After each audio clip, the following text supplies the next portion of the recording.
WOL, Radio 1 Incorporated, or their management.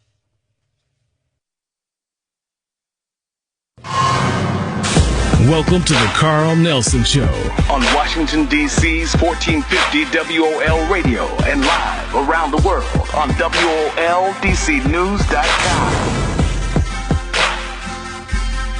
And thank you for joining us, folks. Very special show we have on tap for today. It's a tribute to our cultural queen mother, Dr. Frances Cress Welsing, who joined the ancestors last week. She's a friend of WOL Radio for many, many years, also a regular guest and caller on this show. She joined the ancestors on Saturday. As a renowned psychiatrist, she wrote the book, The ISIS Papers, The Keys to the Colors, based on years and years of research about black folks, us. We honored her in June of 2015 during our Power Talk 2 conference. She was actually received with a rock star welcome. You thought it was some big movie star or athlete or singer who's coming out on the stage. She will be missed, but we will continue her legacy through her great work. A lot of her peers are going to join us, and their friends, and also scholars. And we also invite you to join us as well. You can call 800-450-7876. And on next Thursday, January the 14th at 7:30 at Howard University's Blackburn Center in Washington, D.C., the community will pay tribute to Dr. Welsing. They do this on the second Thursday of the month. The memorial service will take place on Saturday, June the 23rd at Howard's Crampton Auditorium. It starts at 11 o'clock, and it's supposed to run till 3. It may run over a little longer than 3. And then the 40-day of Ascension will take place on Wednesday, February the 11th, at the Union Temple Baptist Church in Southeast D.C. That's Willie Wilson's church. Again, Dr. Welsing, a noted psychiatrist, and we've got a bunch of folks who are lined up who want to pay their respects to Dr. Welsing. We want to hear from you as well. So I'm going to open the phones. We want to hear from you first at 800-450-7876. If Dr. Welsing touched your life, share it with us. Again, this special tribute to Dr. Frances Cress Welsing. They made a transition on Saturday. Today, you'll hear, as I mentioned, from many of our scholars, her peers, including the likes of Dick Gregory, Tony Browder, Neely Fuller Jr., Kaba, Hiawatha, Kamene, Rev Willie Wilson, Brother Tariq Nasheed, who did the Hidden Color series, attorney Elton Maddox. And there's a whole bunch of folks who want to say, just express their, just respect, pay their respects to Dr. Frances Cress Welsing. So she touched a lot of us, and finally many of us are waking up and doing what she did. If you want to continue a legacy, you should do some of the things that Dr. Welsing, said that we should do. Stop squabbling, stop name calling, stop backbiting, stop calling each other names, stop.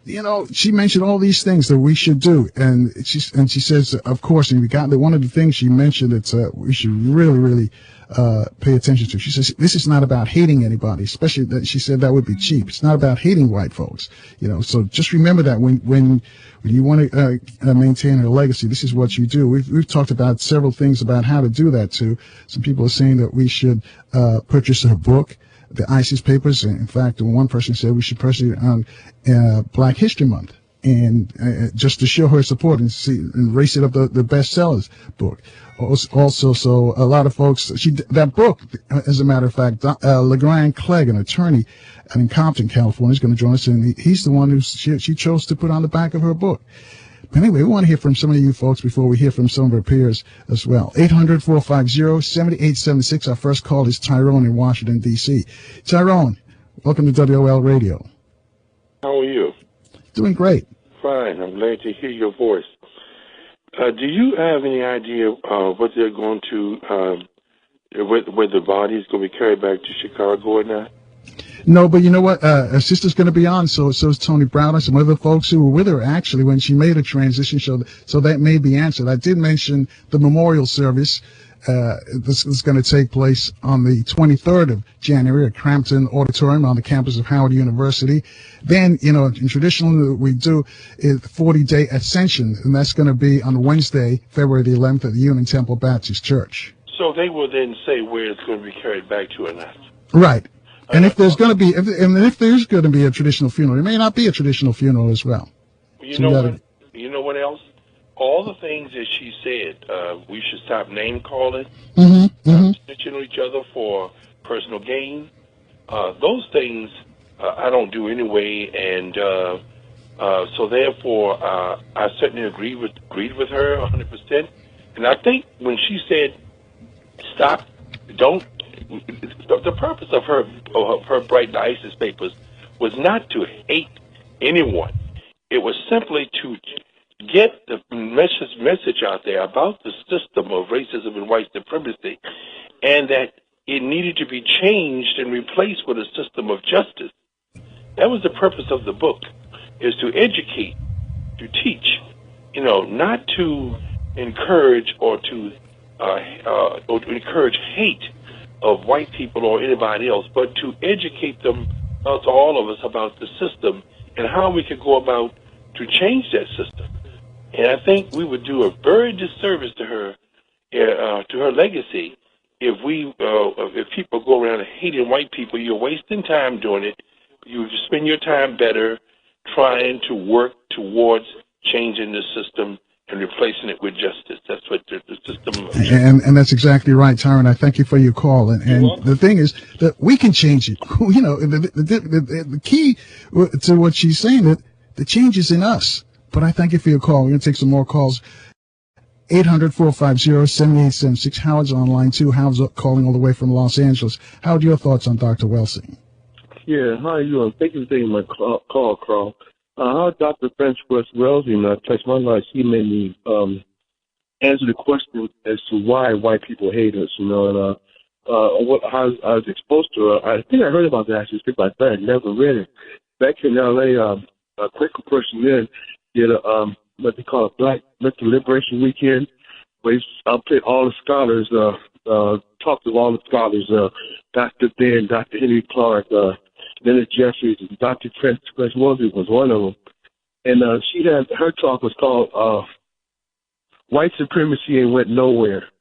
And it was really a talk about the ISIS paper. Like I said, I never read the papers, but I had her tapes, her talk on tape, and I recorded it too. I recorded the whole weekend. He did it 2 years in a row, and I recorded a lot of those tapes of all our scholars.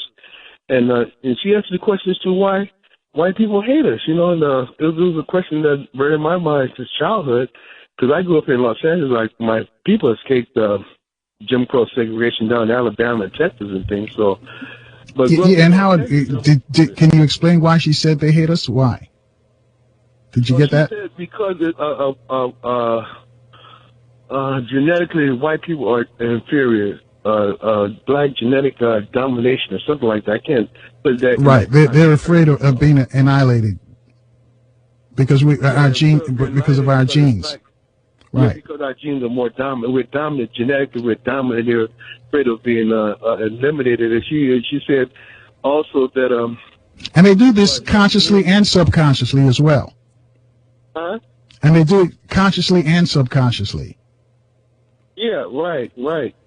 And she said the reason why the black male is catching all this is because the man can initiate sexual intercourse. He can force sexual intercourse. So the emphasis has been to eliminate the black male and things. And it was now be honest with me. When you heard that theory, did you buy it immediately? Did it register with you?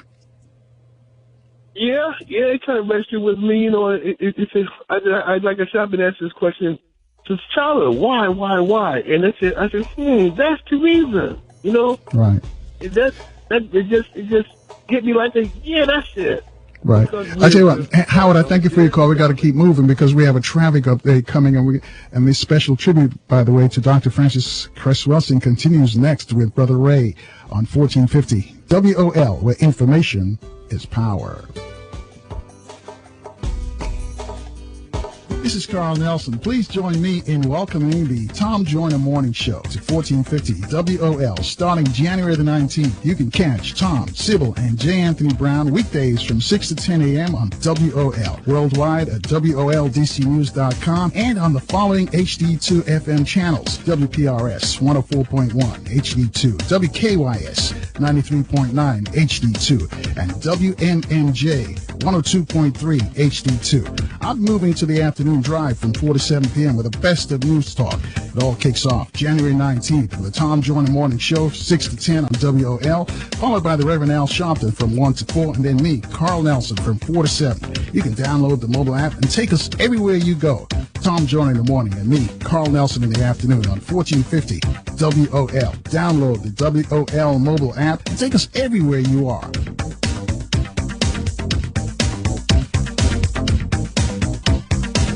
This traffic report is brought to you by Let's Safe America. If you're traveling in the district this morning, you're dealing with a slow go on 295 southbound between Nanny Helen Barrows Avenue and Pennsylvania Avenue.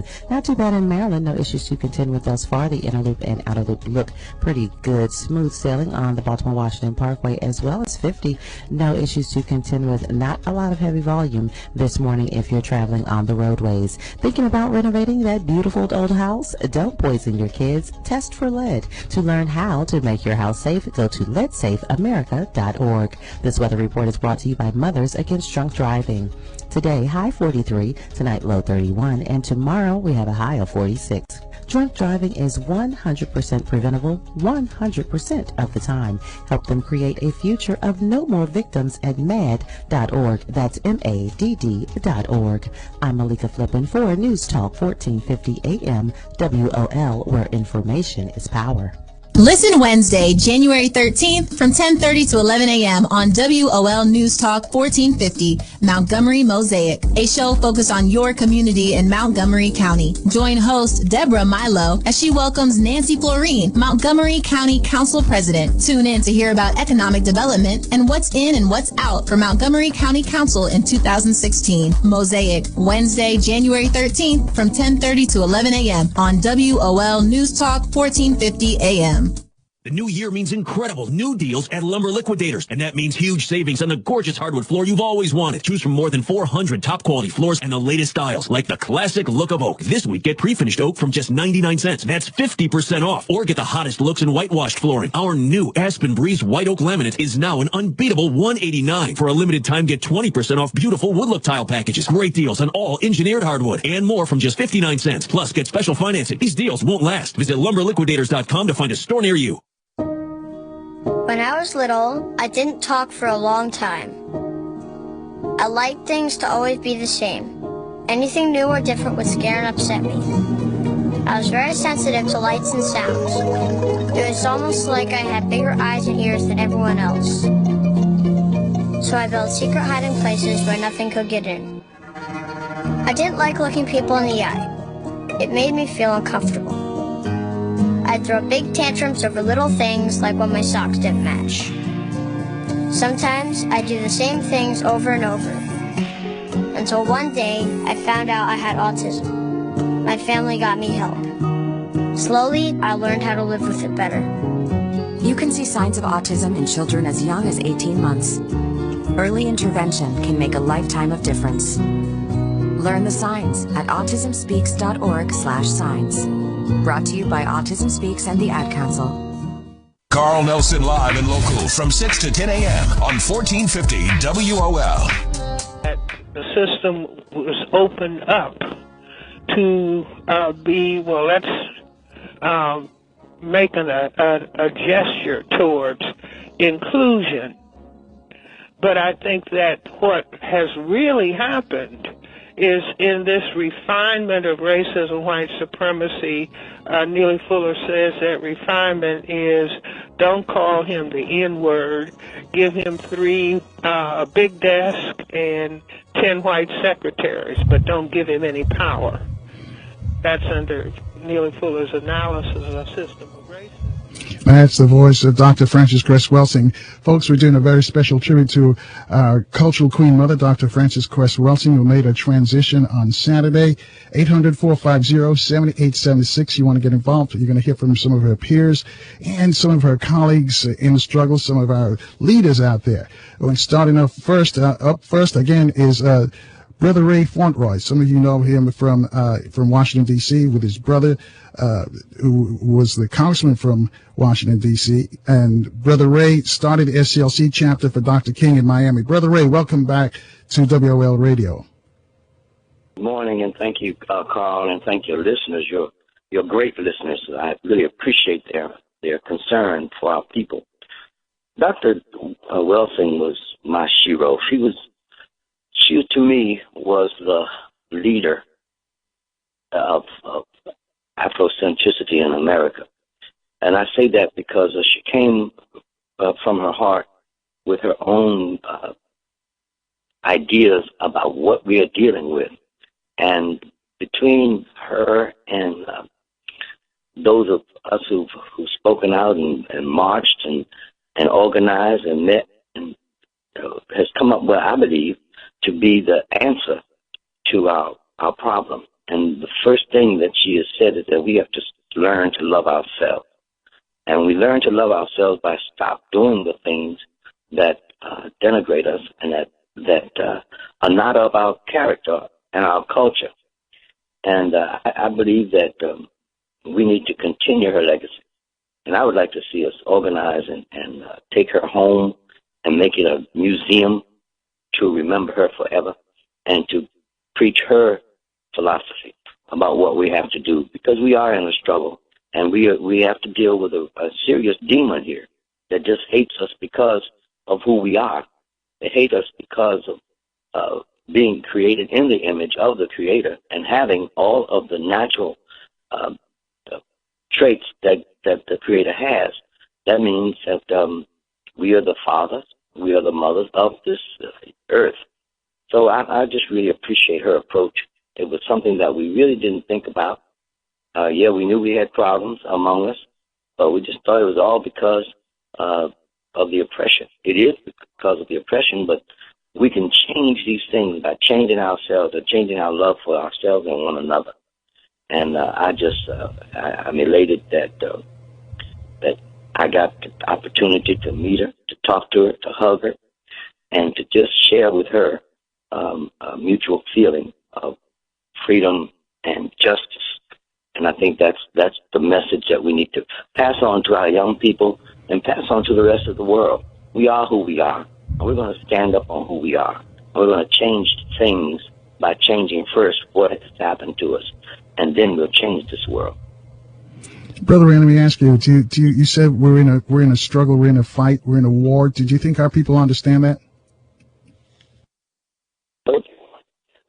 By now, my brother, I don't think they ever will. We're being shot down on the streets. We're being murdered in these hospitals. We're being poisoned. Our water supply, as we've always said so many times, our food supply. And yes, we're at war. But yes, we're going to win this war. We're going to win this battle because of who we are, and because their hatred towards us translates to hatred towards God. And we have to, stand on that principle and that belief. We're going to win, and it won't be long. We're tired, and we want to win this battle. All right. Thanks, Brother Ray. Brother Ray Fauntroy, this special tribute to Dr. Welsing continues. We're going to speak to Dr. James Smalls, but before we get to Dr. Smalls, we have Sister Ama with us. Sister Ama, Hotep, and welcome to WOL Radio. Yes, greetings, Hotep. Good morning. And Sister Ama is an Afghan priestess who performed the libation ritual for Dr. Welsing prior to her being taken out the ventilator. Tell us about those moments, Sister Ama. Well, one of the things that I can say about that is that it was a very sacred time. Everybody who needed to be there was there. And that one of the most important things that took place is to make sure that Dr. Welsing, Nana Welsing, our Queen Mother Welsing, was well received to the ancestors. And in terms of what that entails in terms of doing the last rite, in terms of rites of passage, and rites of passage being a means for socializing and instilling cultural identity and pride in us. What the last rite seeks to do is to release the soul from the physical body to the spirit realm, and ask the ancestors to receive her with open arms. And one of the main things, a part of that is water. We were born in water, within the womb, with the amniotic sac, made of mostly water. So all rituals and ceremonies help to return us to that natural state, to that natural order. So that's basically, in terms of the ceremony in terms of what we sought to do at that time. Sister Ama, what was the mood like during those moments? What was it? Repeat that again. What was the mood like in the room with Dr. Welsing? It was very peaceful. When Dr. Welsing's sister came in, it was as if Dr. Welsing was right there. And the level of love, energy, and spirit was very high. Everything was very peaceful at that time. How did Dr. Welsing affect your life? Was it a change for you, or? Oh yeah, absolutely. I went to Tuskegee University, undergrad, and my first semester, she was one of the speakers that came, and it was from her lecture and from my professor's lecture introduced us to Dr. Welsing that I made a commitment to dedicate my life to helping to restore the African identity because it has been taken away from us. And so since then, I've committed my life to doing that. And for me, it's through culture, education, rites of passage, and self-identity. You're an Afghan priestess, so let me get it right. How did you reach that level? Well, I would say it was ancestrally from my lineage line, but it was also through my study, my non-academic study and life study at Tuskegee University and in Clark Atlanta University, and in the cultural community and extended family that I got into the Akan culture, and also studying other traditions as well, Yoruba and in-depth and other traditions.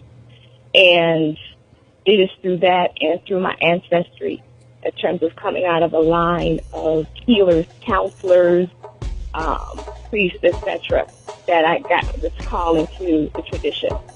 All right. Thank you, Sister, for doing that for us. We really appreciate that you were there in the last moments, Sister Ama, for Dr. Welsing. And, of course, all of us appreciate the libation and the ritual that you performed as well. Thank you for joining us. Folks, we've got to take a quick break. It's 20 minutes after the hour. This special tribute to Dr. Francis Cress Welsing continues with Professor James Small next on 1450 WOL, where information is power.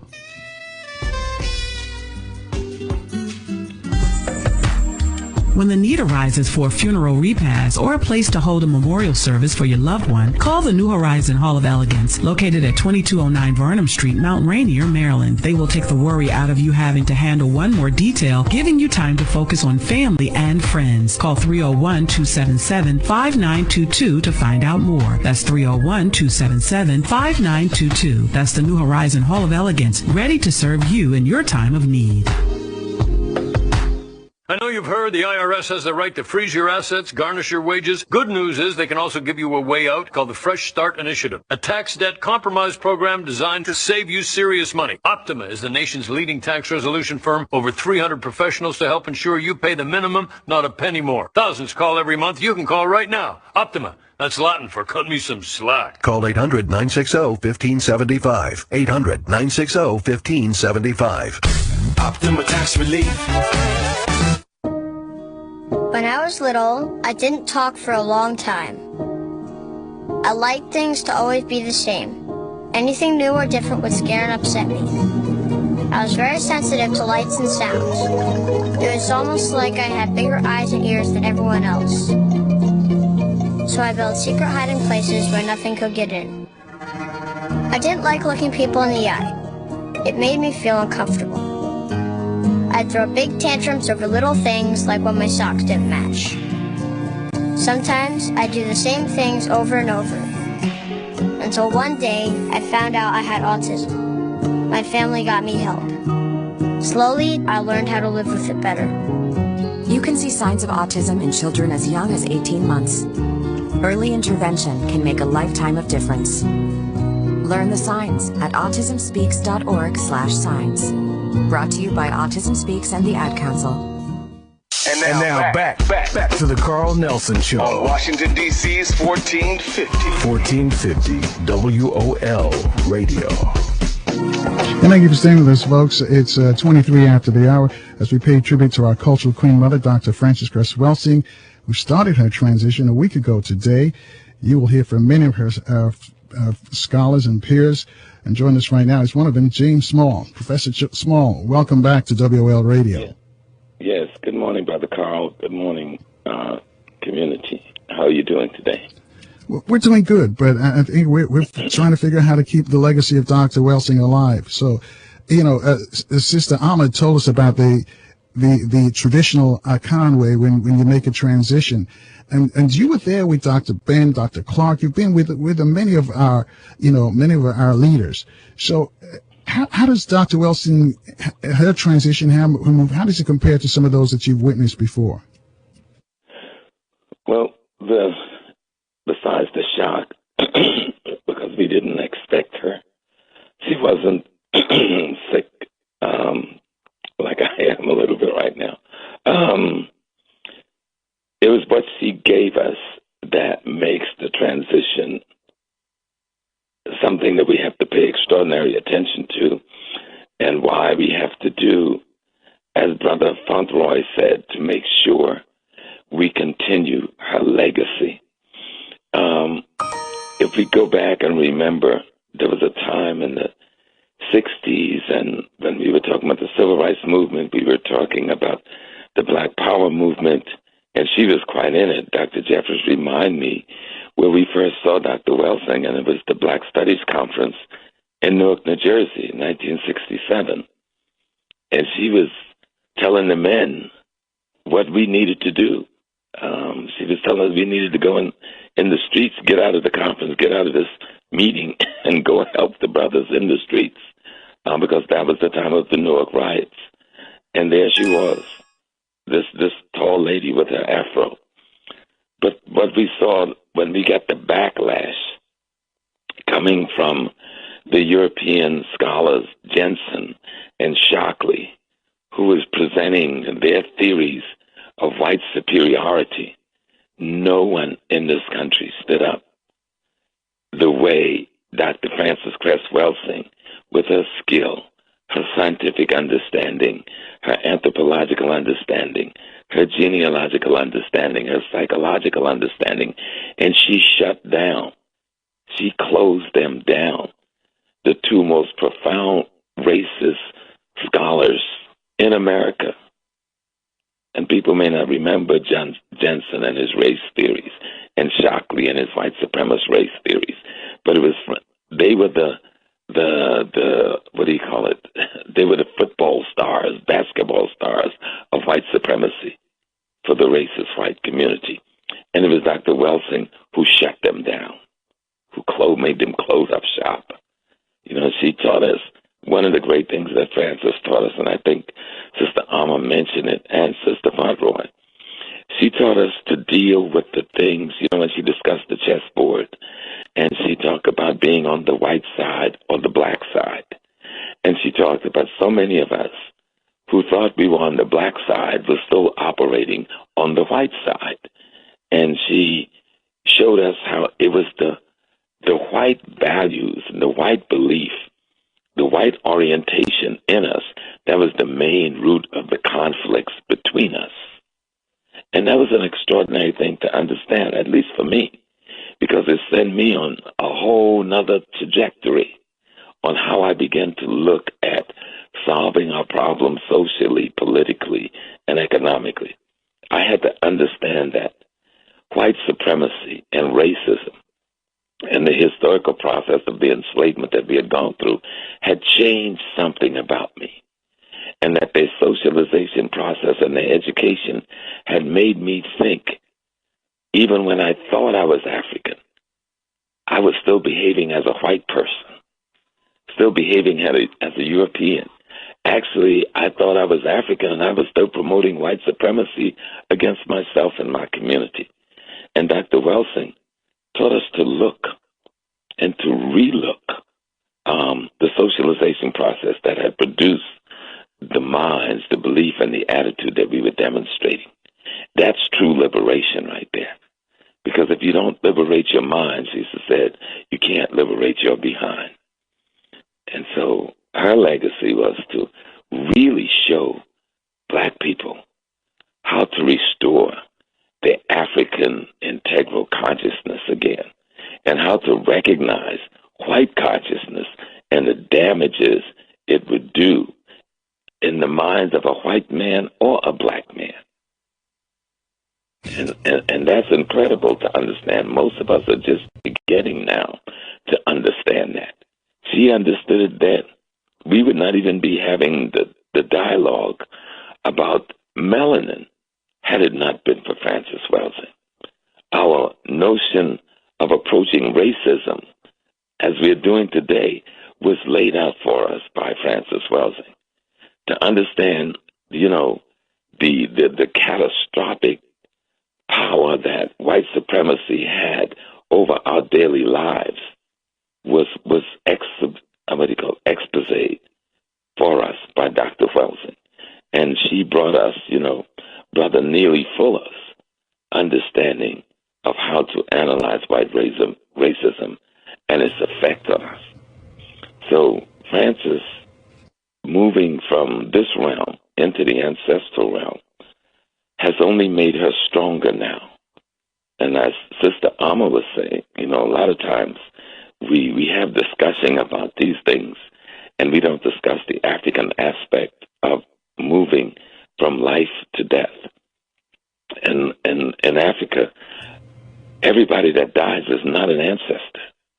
Only those who have done good, live good, and contribute greatly. And Frances Welsing certainly is an ancestor because she did all of those things. The most extraordinary thing about the Akan system, as well as the Yoruba system and other systems, it says such persons as Dr. Welsing, who have contributed so much good to the development of humanity and to her family and to her community and to her nation, they do not die. They go to the ancestors. They engage in great discussions. They help to train others who are going to be born back into this world. And then even she herself, if God choose, will come back again as her grandchild or great-grandchild or the grandchild or great-grandchild of a consciousness she created in someone who she wasn't even genetically related to. Do you understand that? Wow, and that is deep. Thoughts and ideas Yeah. that she puts in us gives us the same genetic relationship to her that we have to our mother and our fathers. You know what, and I was just going to ask you, how do we keep her legacy alive? And my wife, who is also one of our students, just told me to remind you to understand the courage she had at that time in history to stand up in the way she did and to tell that truth about racism in America. When Frances was standing up, people were scared to death to go up against white supremacy. Nobody was doing it. And you remember, unfortunately, even Howard University. Right. Hold that thought right there, Professor Small. We got to take a quick break for the news. 28 minutes away from the top of the hour, this special tribute to Dr. Frances Cress Welsing continues with Professor Smalls on 1450 WOL, where information is power.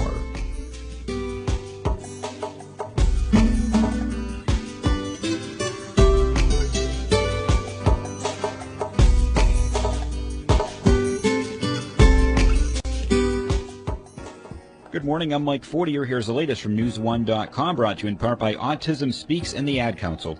As a parent, you can't help but dream about what the future holds for your child, but consider this: the odds that your child will be diagnosed with autism are 1 in 68. Learn the signs at autismspeaks.org. President Obama heads to Virginia tonight for his one-hour live Guns in America town hall to be televised on CNN. One of the reasons it's being held in Virginia is because the president's new executive actions include cracking down on so-called gun show loopholes. Private gun shows are big business in states like Virginia, partly because they feature unlicensed gun dealers who can sell firearms without conducting background checks. A Montgomery County Court Commissioner being charged with sexual solicitation of a minor. Police say Daniel Reed of Germantown posed online as a 17-year-old boy and arranged a meeting to have sex with someone he thought was a 15-year-old boy, but who was actually an undercover officer. Reed arrested last month when he arrives at a McDonald's parking lot in Germantown. While D.C. Mayor Muriel Bowser and Police Chief Cathy Lanier were discussing plans to clamp down on robberies in the district, a robber was making a good example of why those plans are needed. ABC 7 reports a news van was broken into yesterday while their crew was covering the downtown announcement of the new robbery task force, the thieves smashing a window and running off with valuable equipment. And Mayor Bowser says Donald Trump and his family should resolve their differences with restaurant owner Jose Andres. The Trump suing the D.C. chef for $10 million after Andres says he wouldn't open a restaurant at Trump's new hotel in downtown D.C. as previously agreed. Andres pulling out of a lease at the Trump International Hotel on the site of the old post office pavilion after Trump slams Mexican immigrants during his first campaign speech. The Cleveland Cavaliers beat the Wizards 121-115 last night. This report brought to you in part by the Crohn's and Colitis Foundation. Each day, more than 1.6 million Americans suffer with Crohn's disease or ulcerative colitis. Support the Crohn's and Colitis Foundation of America to help and to find cures at ccfa.org. I'm Mike Fortier. When you're looking for news for Black America, go to newsone.com. This traffic report is brought to you by a Foundation for a Better Life dealing with an accident in the District 3rd Street Tunnel northbound between Massachusetts Avenue and 3rd Street, jamming you up from D Street. Also very slow go on 295 southbound between Nanny Helen Barrows Avenue and Pennsylvania Avenue. Traveling in Maryland, you're dealing with very slow traffic due to an accident. Branch Avenue northbound between Allentown Road and the Beltway, and that's jamming you up from Kirby Road. Also be aware of very heavy volume on the outer loop between New Hampshire Avenue and Georgia Avenue. Winston Churchill's words stirred his country in the face of defeat. Today they inspire us to reach our own victories. Commitment. Pass it on. From the Foundation for a Better Life at values.com. This weather report is brought to you by Let's Safe America. Today's high 43, tonight low 31, and tomorrow high 46. Did you know that childhood lead poisoning costs the American taxpayers more than $50 billion a year? Visit letsafeamerica.org to learn more. I'm Malika Flippin for News Talk 1450 AM WOL, where information is power. This is Carl Nelson. Start your days with the Tom Joyner Morning Show, weekdays from 6 to 10. Then the Reverend Al Sharpton is keeping it real from 1 to 4. Then join me, Carl Nelson, from 4 to 7, followed by Bev Smith from 7 to 10. Download the WOL mobile app and take us everywhere you are. The Tom Joyner Morning Show on 1450 WOL, weekdays from 6 to 10. Then join me, Carl Nelson, from 4 to 7. Download the WOL mobile app and take us everywhere you are.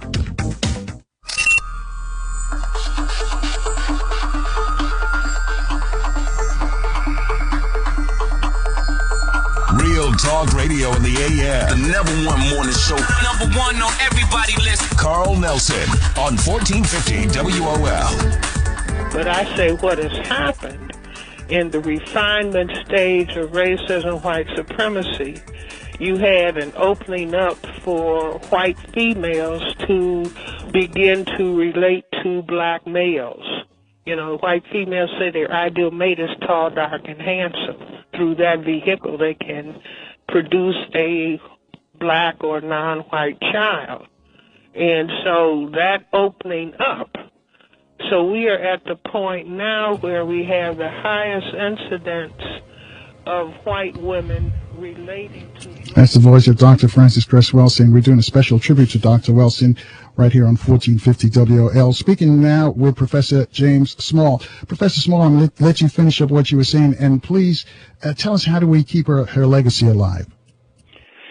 Yes, sir. We'll start with keeping the legacy alive, and I think one of our Brother Fauntroy was talking about one of the things is to that home that she lived in and she made her transition in, making sure that we do what's necessary to raise the funds and to put that home in a category that it becomes a museum and a library dedicated to her work and to her writings and contribution to us, so that the world can come and study the mind of Dr. Frances Cress Welsing and those minds and information that she wanted all of us to use to reconstruct ourselves, and to also make sure that we use the social media and that we use the technology that's available today even from the YouTubes to the Twitters to the other, to let the world hear her voice and to set up these types of technical libraries that anyone in the world. I remember the morning she passed, calls were coming in from the UK, coming in from France, coming in from West Africa, asking, is it true? The world has been affected by her teachings, and so we must make sure that the next generation have access to the same teaching. White supremacy isn't just a social reference about someone that don't like black people. White supremacy is an ideology that has hindered and restricted black people politically, economically, and culturally from developing in successful ways and successful models. And Francis gave us the keys to unlock the chain that white supremacy has put on us economically, politically, and culturally. And so we must maintain this teaching, maintain this philosophy, and even if we dare want to call it ideology of reality that she gave us. And so it's important that we create a center, and we have a center already, her home, but that we create the institutional framework in that home where people from the different universities in Washington can come and study, can send their students to study, to develop papers around her ideas that will continue to change the world. And all right. Thank you, Dr. Small. Thank you for sharing that with us. And we look forward to seeing you at the memorial service on Saturday, the 23rd, at Howard University's Crampton.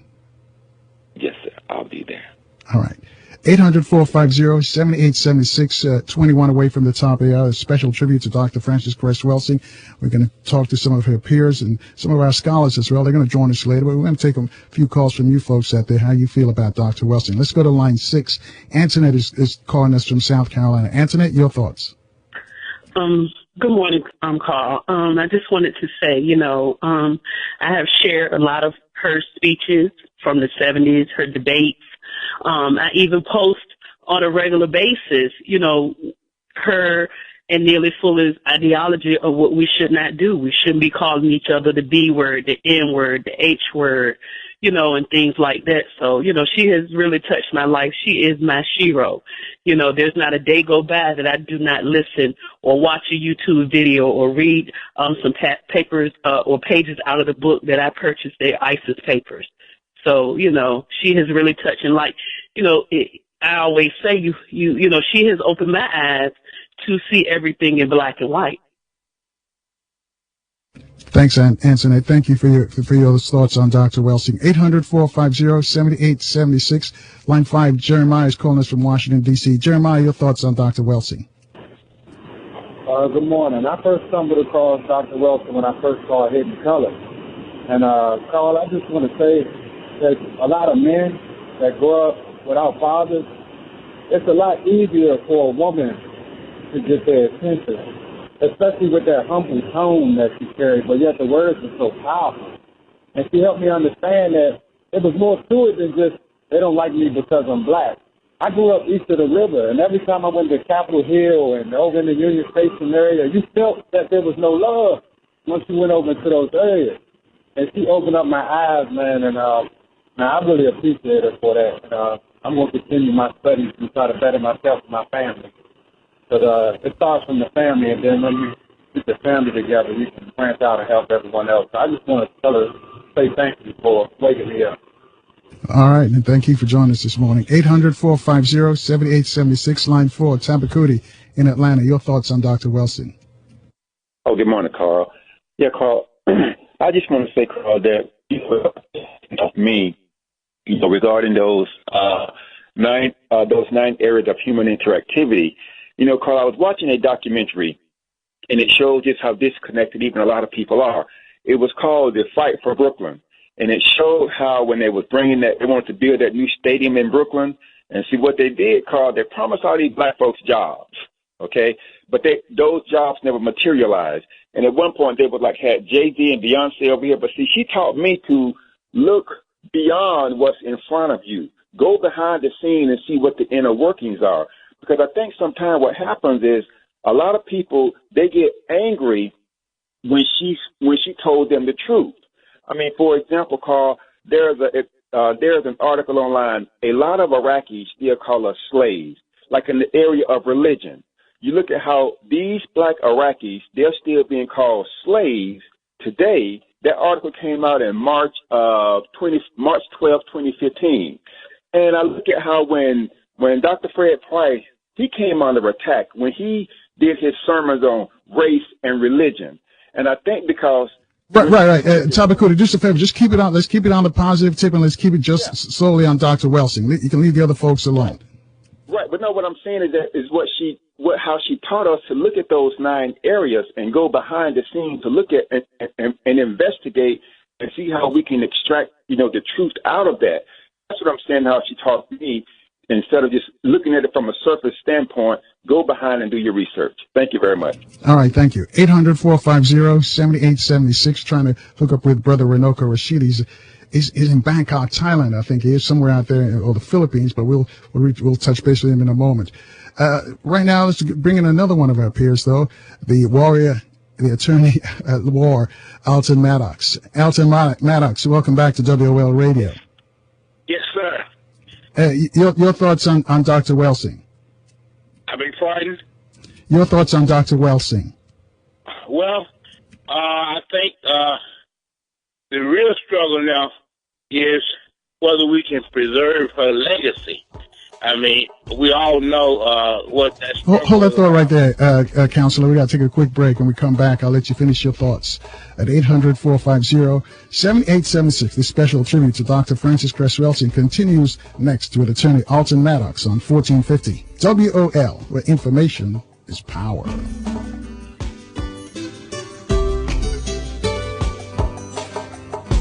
For many people here in D.C., a little help paying utility bills can mean a lot. I'm Erica Moore from Columbia Heights, and I need help with my bills from time to time. The Pepco Holdings Exelon merger will provide over $16 million in low-income customer energy assistance for district residents like me. That funding is important because so many of us need help these days. And I'm George Lambert, President and CEO of the Greater Washington Urban League, a local nonprofit that helps district residents like Erica in many ways, including providing assistance with their monthly electricity bills. Low-income customer assistance is just one of the many benefits of the merger. Eric and I signed the online petition supporting the merger, and we hope you will too. Just go to phitomorrow.com. The Pepco Holdings Exelon merger. Affordability, reliability, and sustainability for D.C. Paid for by Exelon Corporation. This is Carmi Scray's attorney at law. The issues of divorce, bankruptcy, and estate planning can be life-altering events. Listen to my show every Tuesday at 10 a.m. on WOL to find out your rights and responsibilities under the law, be it alimony, child support, custody, and the division of assets acquired during the course of your marriage. Also, know your rights regarding wills, trusts, and estates. Know who qualifies for bankruptcy. Find out this and more with me, attorney Carmi Scrays, Tuesdays at 10 a.m. on 1450 WOL. Listen Wednesday, January 13th from 10:30 to 11 a.m. on WOL News Talk 1450, Montgomery Mosaic, a show focused on your community in Montgomery County. Join host Deborah Milo as she welcomes Nancy Florine, Montgomery County Council President. Tune in to hear about economic development and what's in and what's out for Montgomery County Council in 2016. Mosaic, Wednesday, January 13th from 10:30 to 11 a.m. on WOL News Talk 1450 a.m. Welcome, NBA fans. Tonight's NBA Man, nothing beats seeing an NBA game in person. Hey, buddy, thanks again for driving. So, where are our seats? Oh, we're sitting right around the corner. Hey, but before we do anything, let me stop for a second at the designated driver booth and make the pledge. Excuse me, sir. Did you say designated driver? Yeah, I'm the designated driver tonight. Congratulations. You are a winner. And for being the designated driver and always buckling up, every trip, every time, you have won the adoration of your friends and family who will get home safely from the game. Cool. Your prize also includes the gratitude of all of the drivers on the road who won't have to fear for their lives. And finally, you've won the chance to follow your favorite NBA team to the NBA Finals because responsibility has its rewards. Woo! Yeah! To find out more, visit the designated driver booth at the arena or visit rhir.org. A message from this station and Team Coalition. Your voice can now be heard. Y'all ready? Yeah. With Carl Nelson weekdays from 6 to 10 a.m. on 1450 WOL. And thank you for staying with us 12 away from the top of the hour. You're listening to a special tribute for Dr. Frances Cress Welsing. Going to hear from many of our scholars, her peers, her contemporaries, and with them right now is the attorney at war, Elton Maddox. Counselor, I'm going to let you finish up what you were saying before we left for the break.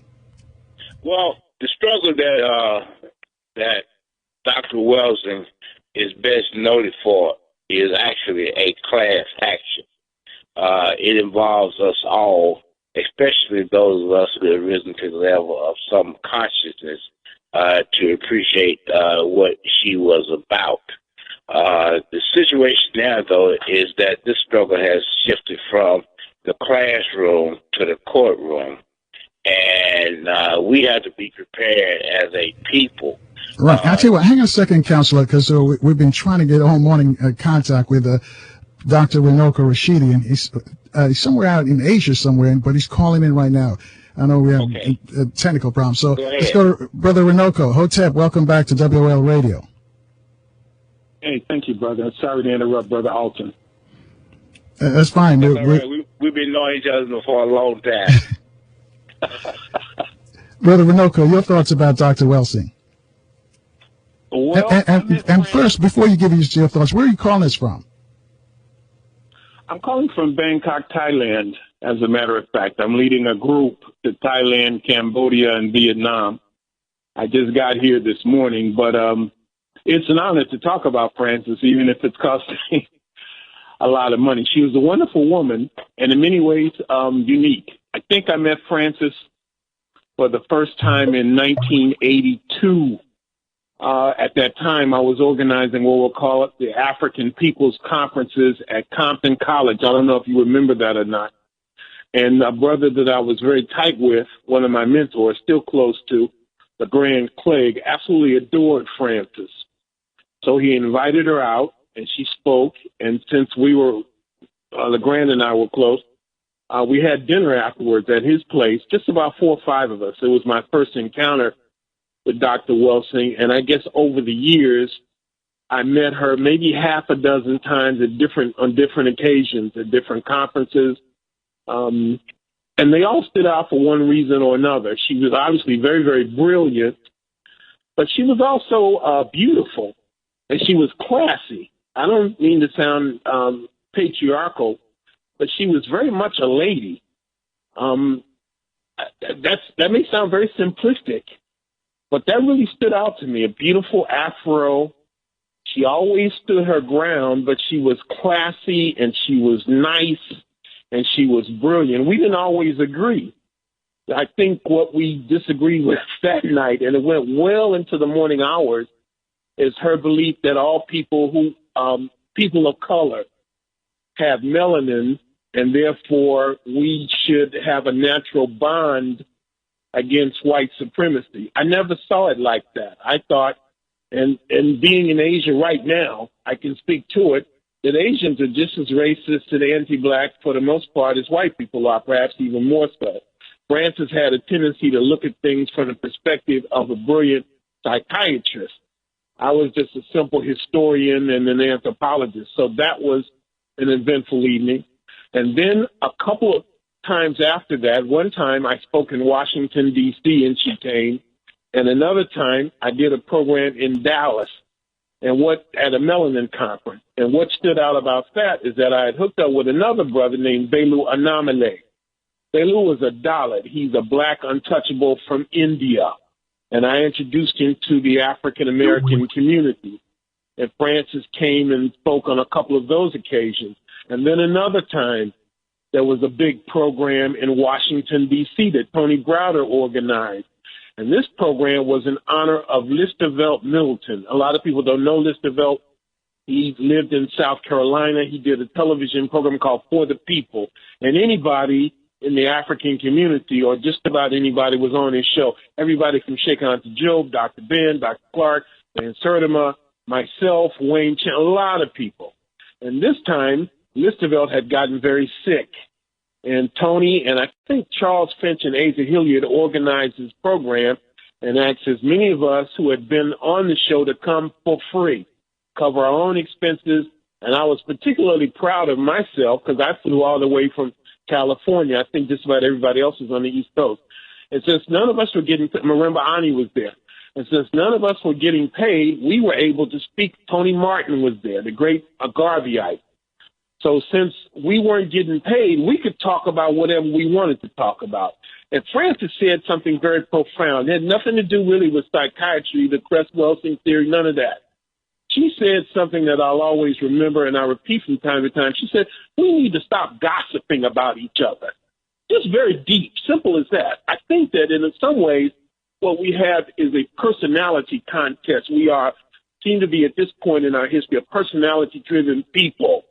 And Frances said, stop gossiping. And then the last time I saw her, of course, was a Power Talk 2. And much to my surprise, she remembered me and called me Runoko. And I was so flattered by that this brilliant woman, who I never really thought I was on her radar, would speak to me on a first-name basis, so kind and so sweet and so gentle. So I have a lot of fond memories about Frances, and I'm happy to be able to share them for a few minutes. Well, thank you, Runoko, and thank you for sharing this. And by the way, what's the time right there in Bangkok? I think I'm 12 hours ahead of you. It's almost 7 p.m. All right. Thank you, and enjoy your stay in Thailand. Stay strong. I'll talk to you when I get back to Babylon. Hotep. Brother Runoko Rashidi calling us from Bangkok, Thailand. His thoughts on Dr. Welsing. Let's go back to the Attorney at War, Elton Maddox. Elton Maddox.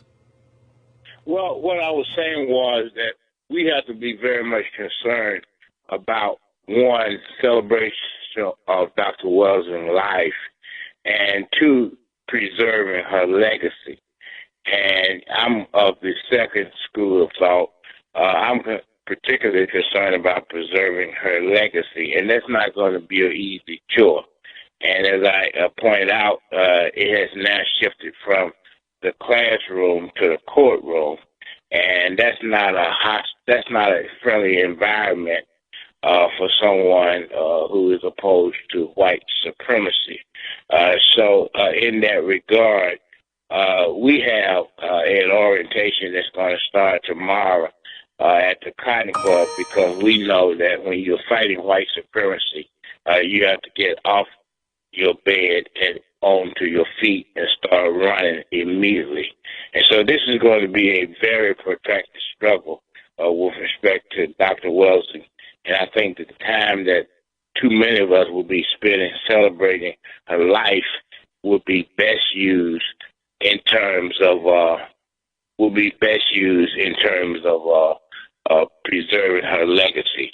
And that's not tomorrow, that's actually Saturday. But that's how serious this is. And so I'm concerned about the preservation of her legacy. And as we speak, I'm preparing the outline for the orientation that will be taking place on Saturday, because we're going to have to be out there running fast and furious in order to make sure that her legacy does not go the route of greats like Gil Noble and Dr. Ben and so many others, because what we have to be very conscious of, there's such a thing as a slave barrier, and that slave barrier means putting the body and the legacy in the same grave site. All right. Attorney, we got to let you go. Thank you for that. Got to take a quick break. 800-450-7876, the special tribute to Dr. Frances Cress Welsing continues next on 1450 WOL, where information is power. This traffic report is brought to you by a Foundation for a Better Life. Slowing up this morning, New York Avenue, inbound between North Capitol Street and the 3rd Street Tunnel, dealing with that accident. 3rd Street Tunnel northbound between Massachusetts Avenue and 3rd Street, and that's jamming you up from D Street. So just be ready for that as you jump out onto the roadways. If you're traveling in Maryland, very heavy volume accident, Branch Avenue northbound between Allentown Road and the Beltway. That's jamming you up from Woodyard Road. Also very heavy on 50 inbound between 410 and Kenilworth Avenue. Winston Churchill's words stirred his country in the face of defeat. Today they inspire us to reach our own victories. Commitment. Pass it on. From the Foundation for a Better Life at Values.com. This weather report is brought to you by Let's Safe America. Today high 43, tonight low 31, and tomorrow high 46. Did you know that childhood lead poisoning costs the American taxpayers more than $50 billion a year? Visit letsafeamerica.org to learn more. I'm Malika Flippin for News Talk 1450 AM WOL, where information is power. So, how did this injury happen? And how will you pay for your treatments? Do you have coverage for these medications? I don't know if you qualify for workers' comp. Where do we send the hospital bill? Your sadness may relate to the injury. You may need surgery. Your insurance won't cover this. Do you have family that can drive you? You can't work. You're going to need physio. It's emotional, I know.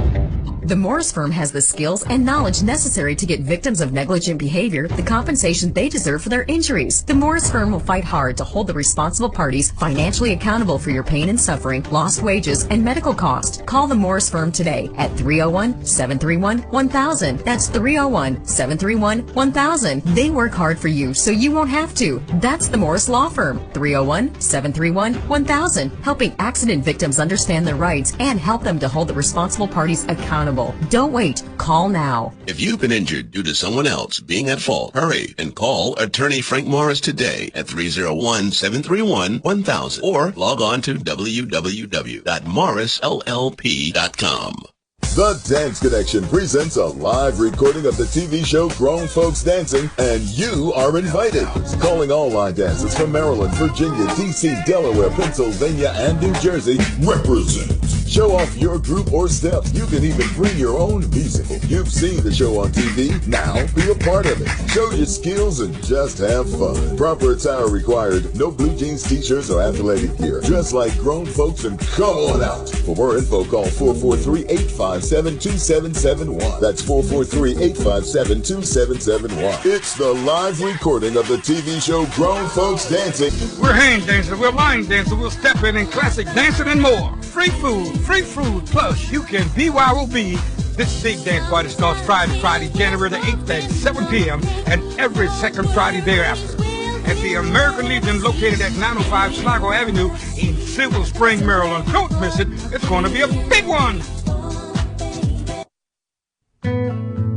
Kids are going to get bumps and bruises as they grow up. It's part of being a kid. But we can protect kids from serious injuries. Did you know that preventable injuries are the #1 cause of death for children in the United States? But the thing about preventable injuries is that they're preventable. This is a problem we can fix. There are little things we can do so kids can grow up to do big things. Learn more at safekids.org. WOL Washington, WPRS HD2 Waldorf, WKYS HD2 Washington, WMMJ HD2 Bethesda, celebrating 35 years of service to the community, where information is power. The views and opinions of the following show do not necessarily reflect the views and opinions of News Talk 1450 WOL, Radio 1 Incorporated, or their management.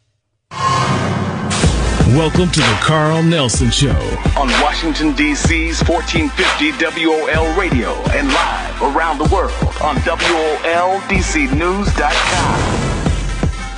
And so the reaction, I say we are seeing in the system of racism and white supremacy, the reaction to we are not going to have it.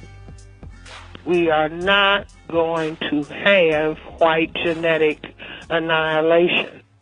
And interestingly, it is a complete parallel to what happened in Germany, because the Jewish people, the Semites of the Jewish religion, they were kept in ghettos and they worked for an emancipation. They were let out. They could go to the universities and they could get different jobs.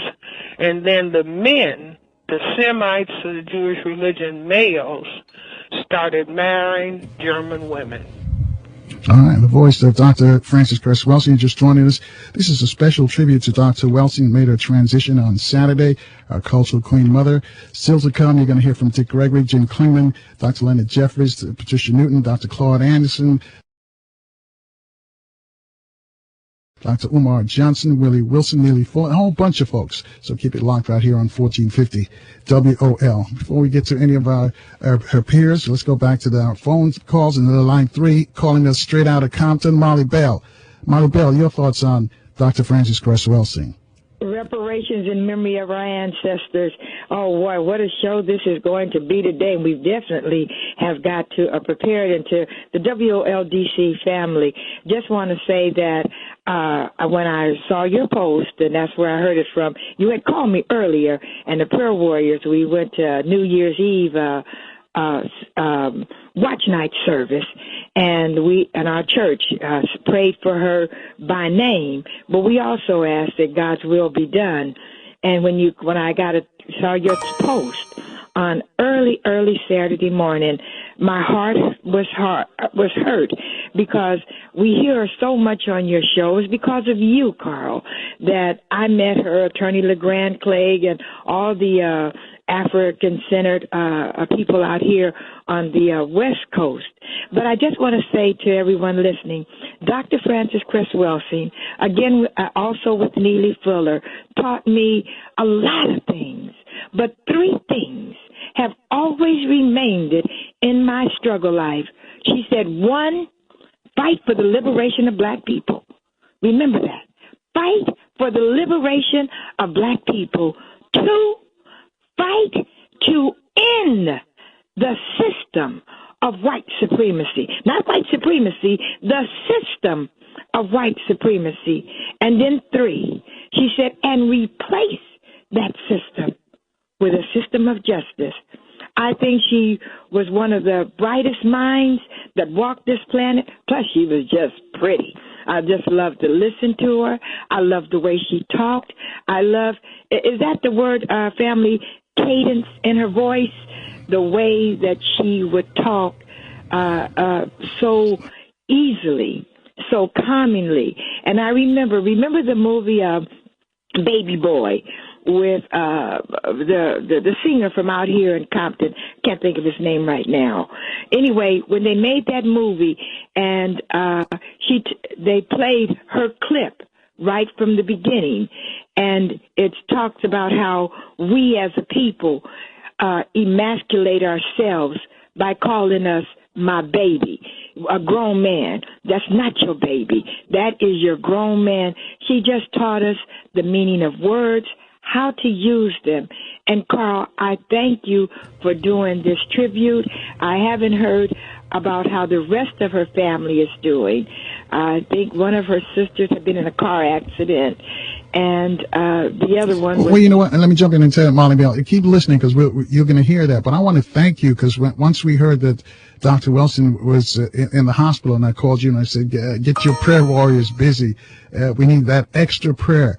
And at that time, it didn't look good. Tony Browder told me that, her heart was failing, was losing, and was, I guess 30 beats a minute, however they say. But somehow it improved. It improved, and I guess because the prayer hours must have done something. Because he said all of a sudden, her heart was beating almost regularly. So, your prayers and your group did not go in vain.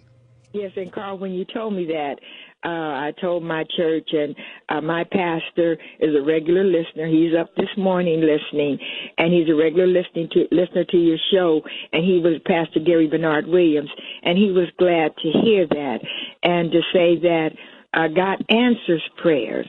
He let us know, and I thank you for always, because we've prayed for some great people, and some of them have recovered totally, some just for a minute. But we will be missed, and I'm going to continue listening.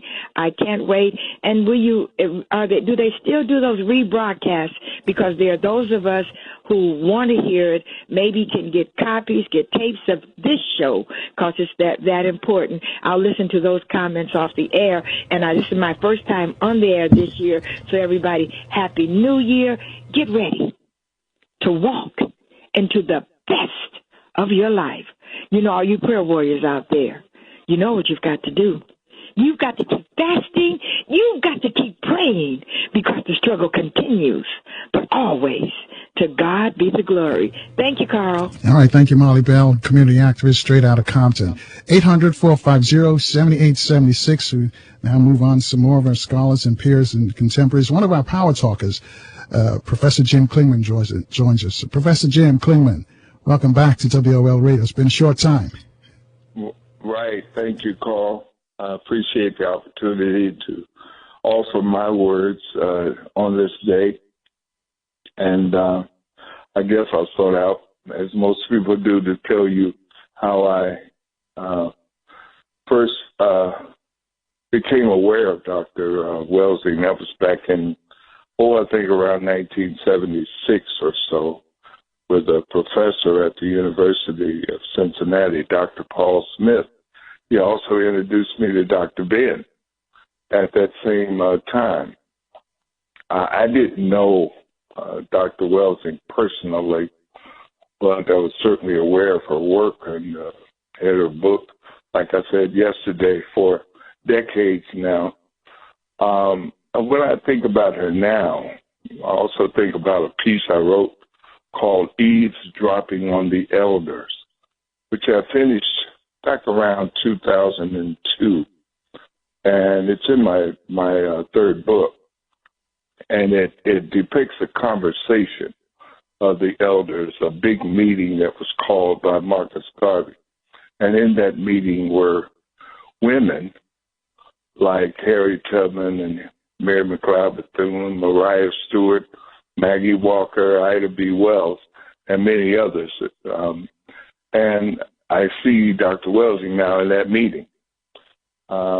Just before I finished that piece, Maynard Jackson and Ken Bridges died, and I added them to the piece that I wrote, Eavesdropping on the Elders. And I would just suggest to our listeners, if we could eavesdrop now. I hear the drum out. Yeah, hold that thought right there. We have a traffic report coming, Brother Jim Clingman. 800-450-7876. This is a special tribute to Dr. Frances Cress Welsing. It continues after this traffic update on 1450 WOL, where information is power.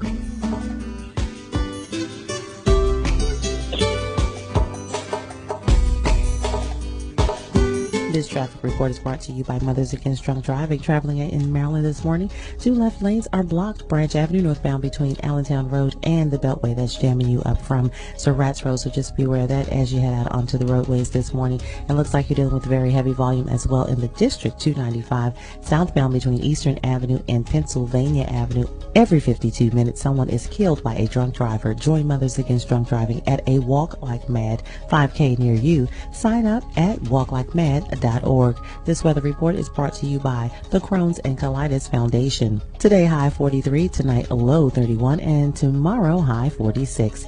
Each day, more than 1.6 million Americans suffer with Crohn's disease or ulcerative colitis. Support the Crohn's and Colitis Foundation of America to help and to find cures at ccfa.org. I'm Malika Flippin for News Talk 1450 AM WOL, where information is power. This is Carl Nelson. Please join me in welcoming the Tom Joyner Morning Show to 1450 WOL starting January the 19th. You can catch Tom, Sybil, and J. Anthony Brown weekdays from 6 to 10 a.m. on WOL. Worldwide at WOLDCnews.com and on the following HD2 FM channels: WPRS 104.1 HD2, WKYS 93.9 HD2, and WMMJ 102.3 HD2. I'm moving to the afternoon drive from 4 to 7 p.m. with the best of news talk. It all kicks off January 19th with the Tom Joyner Morning Show, 6 to 10 on WOL, followed by the Reverend Al Sharpton from 1 to 4, and then me, Carl Nelson, from 4 to 7. You can download the mobile app and take us everywhere you go. Tom Joyner in the morning and me, Carl Nelson, in the afternoon on 1450 WOL. Download the WOL mobile app and take us everywhere you are.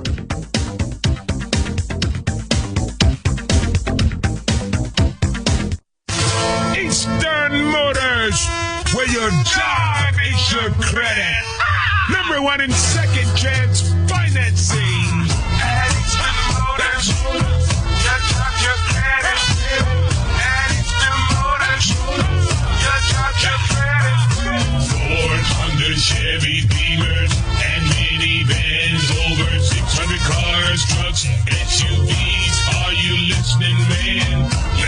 Eastern Motors put you in a car today. Let Eastern Motors finance it all the way. Here's what Miss W wrote on DaleRater.com. Excellent service from beginning to end. Would definitely do business there again. Thank you, Eastern's Automotive, for making my shopping experience stress-free. That's the Eastern story. Always 1,000 vehicles to choose from. Find your match today by visiting Easterns.com or calling 888-772-1000. That's 888-772-1000. Do you know a lot about beer? Well, it's time for Sam Adams Know Your Beer. Not all hops taste the same. American hops. They're piney, citrusy, like a lumberjack chopping grapefruit. German hops. They're floral and spicy, a beautiful bouquet with thorns. English hops. Earthy and delicate, a beer lover's cup of tea. Whatever hops you like, from Rebel IPA to Boston Lager, Sam Adams is crafting a brew for you. Boston Beer Company, Boston, Mass. Savor responsibly. And now for the number one play of the week. You couldn't ask for a better finish. He moves left. He sees an opening. He's at the designated driver booth, and it looks like he's pledging. He's going to make sure his friends and family buckle up and get home safely. With that play, the designated driver's one step closer to following his favorite team to the Super Bowl, because responsibility has its rewards. To find out more, visit the designated driver booth at the stadium or www.rhir.org. A message from this station and Team Coalition.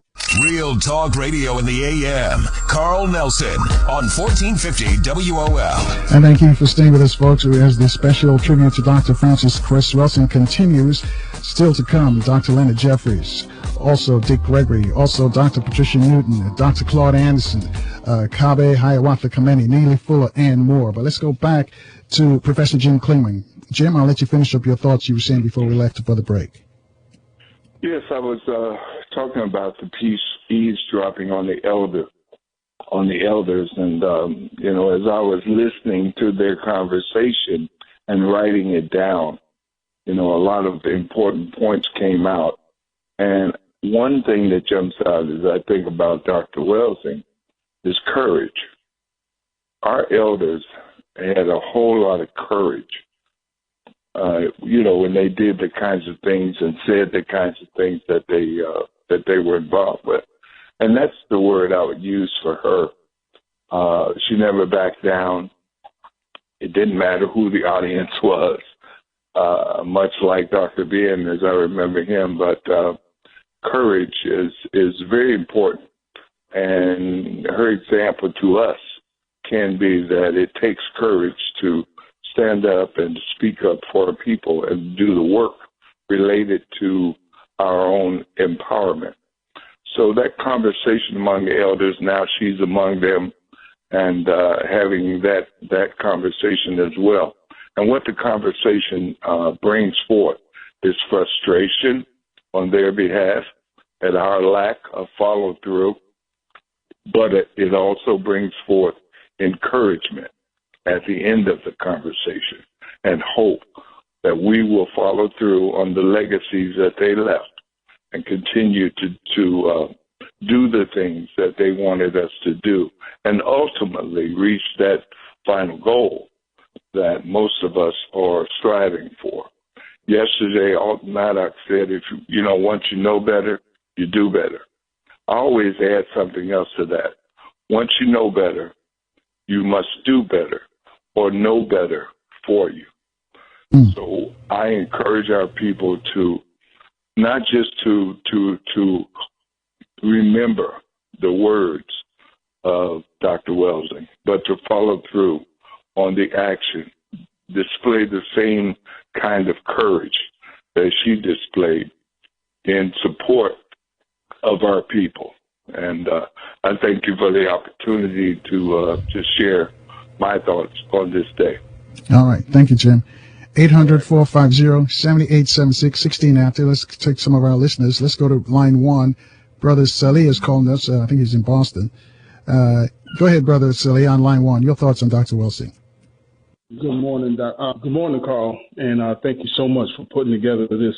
I haven't been this excited about a radio show in I don't know how long. So I'm hoping, I'm pretty sure that with all of the stellar minds that you've assembled for today, someone will give me some some insight on how to do one particular thing. There's a warrior spirit in me called that I'm reluctant to let go of right now because of my love for Dr. Welsing and because of a lot of the attacks that have been coming at her posthumously. I'm staying positive, Brother Carl, but I would love for at some point someone to kind of give us insight on how to hold on to her legacy and do all the things that her and Neely Fuller talk about all the time about not gossiping and not fighting amongst each other. But we talk about so easily, so seamlessly, how to defend her against white folks. But so many black people, and I have to say this, Brother Carl, homosexuals in particular, have been getting at her and her legacy since she and I'm talking about not since she passed, but I'm talking about when she was still in the hospital, seemingly. So I really want to reconcile the two, how to defend her jealously, but also stay true to her legacy. Thank you so much, Brother Carl. All right. Thank you, Brother Salia. Thank you for your thoughts. 800-450-7876, 18 after the hour is this special broadcast for Dr. Frances Cress Welsing continues. Let's go to line 2. Tyrone is calling us from New York City. Tyrone, your thoughts. Greetings. My memory of Dr. Frances Cress Welsing comes from First World Alliance in Harlem back in the 80s, and all the speakers that came forth, Runoko Rashidi and others, Dr. James Smalls. Every time I think of Frances Cress Welsing, I think of First World Alliance. And I'm sure there'll be some callers that are co-sign what I'm speaking about.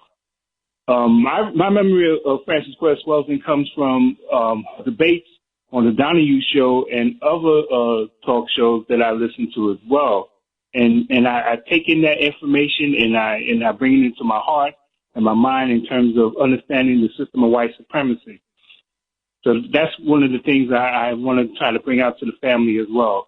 I really appreciate your show, brother. All right. Thanks, Tyrone. Thanks for listening.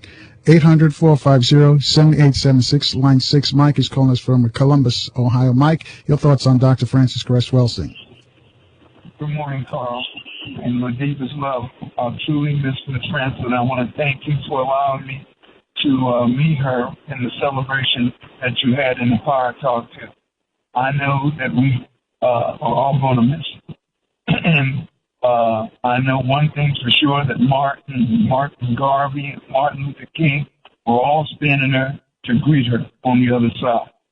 We have someone on the other side to join in with those powers to protect us and look over us on that day of righteousness. I just want to give my thanks, and I know that we should continue to do whatever we can to enshrine her to our young people, for them. All right. Thanks, Mike. Thanks for your call. 800-450-7876. Go to one of her contemporaries, one of our peers, none other than Dr. Leonard Jeffries. Dr. J, welcome back to WOL Radio.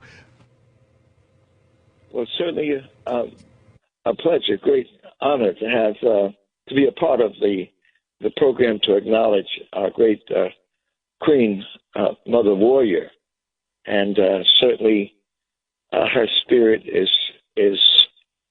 will be strong among us, and the legacy she left will be an enduring one. I was blessed to know her for almost 50 years, so she clearly was a long-distance runner in our great struggle to restore African humanity. And I met her for the first time at the Black Power Conference in Newark, New Jersey, my hometown, in 1967. And greats like Adam Clayton Powell and others were there. And there had just been the urban rebellion in Newark in the spring, and people had been arrested. And she stood up amongst this great gathering and challenged us to not to forget those who had been taken down and arrested in the struggle. And it was clear. I can just see her. She was tall, statuesque, one of the biggest afros of the day. But clearly she was a spokesperson for righteousness for our people. She lived it, she manifested, and she's in the hall of the greats that are now ancestors back in the village. One of my great honors was just a couple of years ago when we were able to, at Howard University, in Founders Library, honor several great individuals, and she was one. And the honor that we gave from the WADU organization, the World African Diaspora Union, that honor was the Ida B. Wells Award. And she was so glad she came walking so proudly on the Howard campus to receive the award. Hold that thought right there, Dr. J. We've got to take a quick break. I'll let you tell that story about Dr. Wilson after the short break. Folks, it's a special tribute to Dr. Francis Cress Welsing. It continues next with Dr. Leonard Jeffries right here on 1450 WOL, where information is power.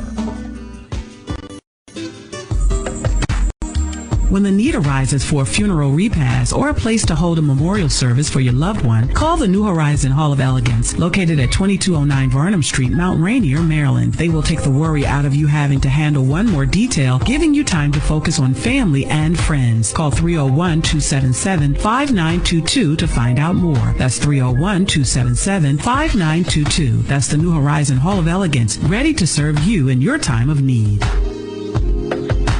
Listen Wednesday, January 13th from 10:30 to 11 a.m. on WOL News Talk 1450, Montgomery Mosaic, a show focused on your community in Montgomery County. Join host Deborah Milo as she welcomes Nancy Florine, Montgomery County Council President. Tune in to hear about economic development and what's in and what's out for Montgomery County Council in 2016. Mosaic, Wednesday, January 13th from 10:30 to 11 a.m. on WOL News Talk 1450 a.m.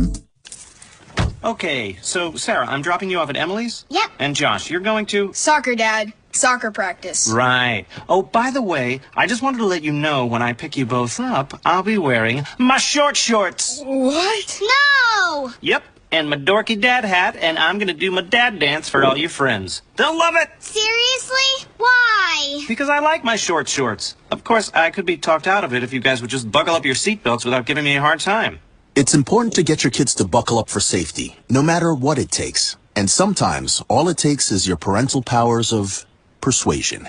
Okay, we're buckling up. See, all buckled. Good choice. I'll just have to do my dad dance at dinner time. What? No! Do what you have to make sure your kids are wearing their seatbelts, even on short drives. Never give up until they buckle up. A message from the National Highway Traffic Safety Administration and the Ad Council. Visit safercar.gov/kidsbuckleup for more information.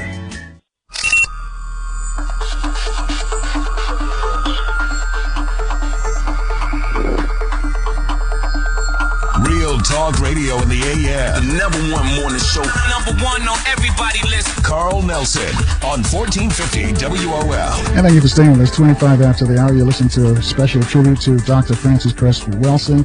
So far, you've heard from Dr. James Small. You've heard from Dr. Runoko Rashidi, calling us from Bangkok, Thailand. Also, the attorney at law, Elton Maddox.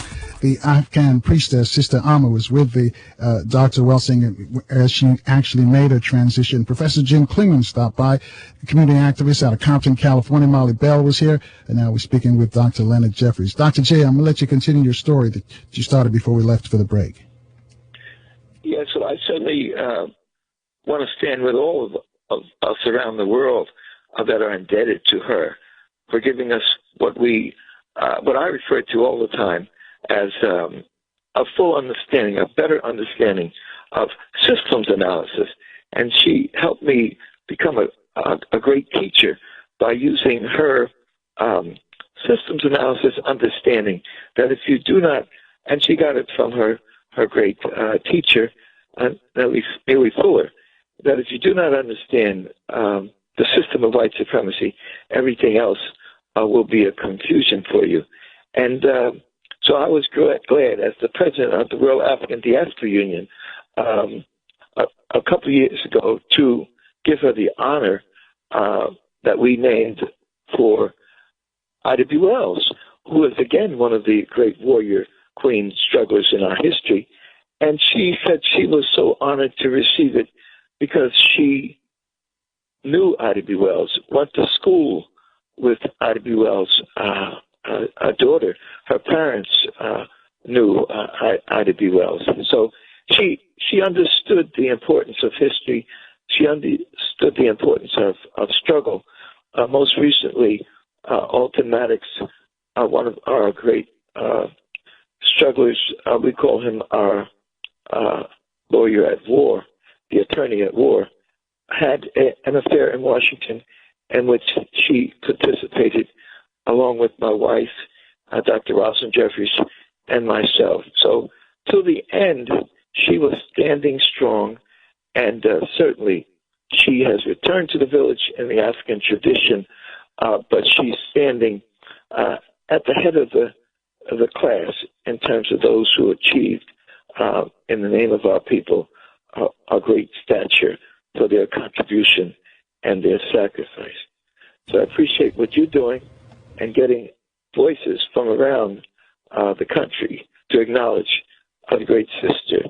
And I certainly will keep her, and my wife and I will keep her in our heart as a great spirit who inspired us to continue the work of African redemption, African resurrection, and African struggle.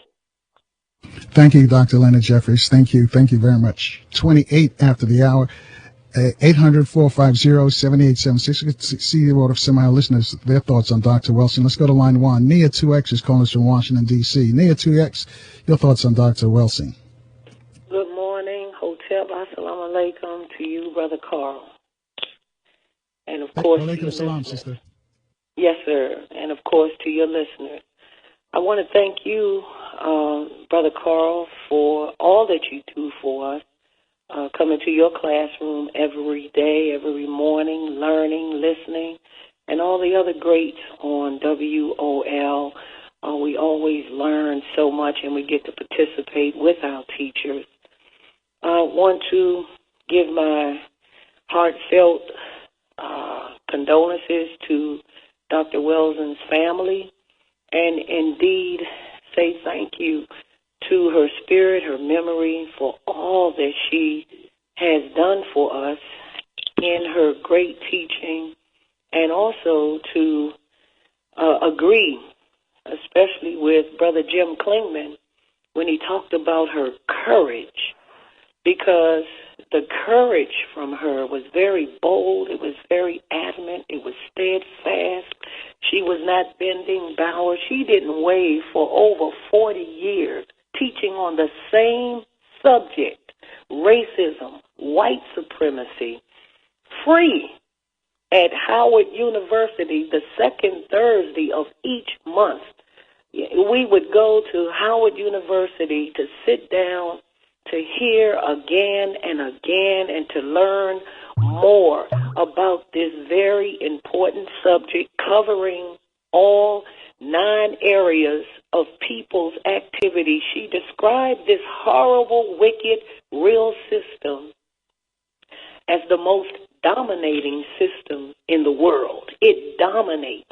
And this is why it was so important to her for us to realize that this real system must be first understood, and then we work to dismantle the system. It must be destroyed so that there can be peace.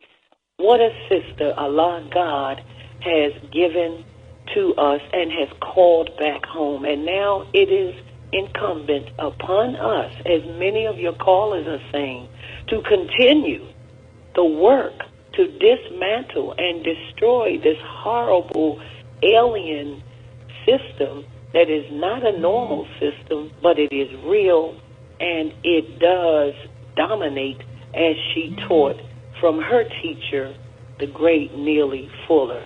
All right. Thank you, Nia X. Thank you, Nia 2X. I'm sorry. Thank you for that.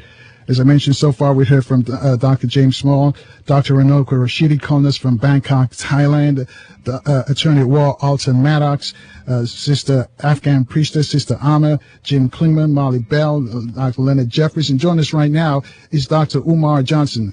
Dr. Umar Johnson, Hotep, welcome back to WOL Radio. Hotep, Carl, thanks for having me on the show.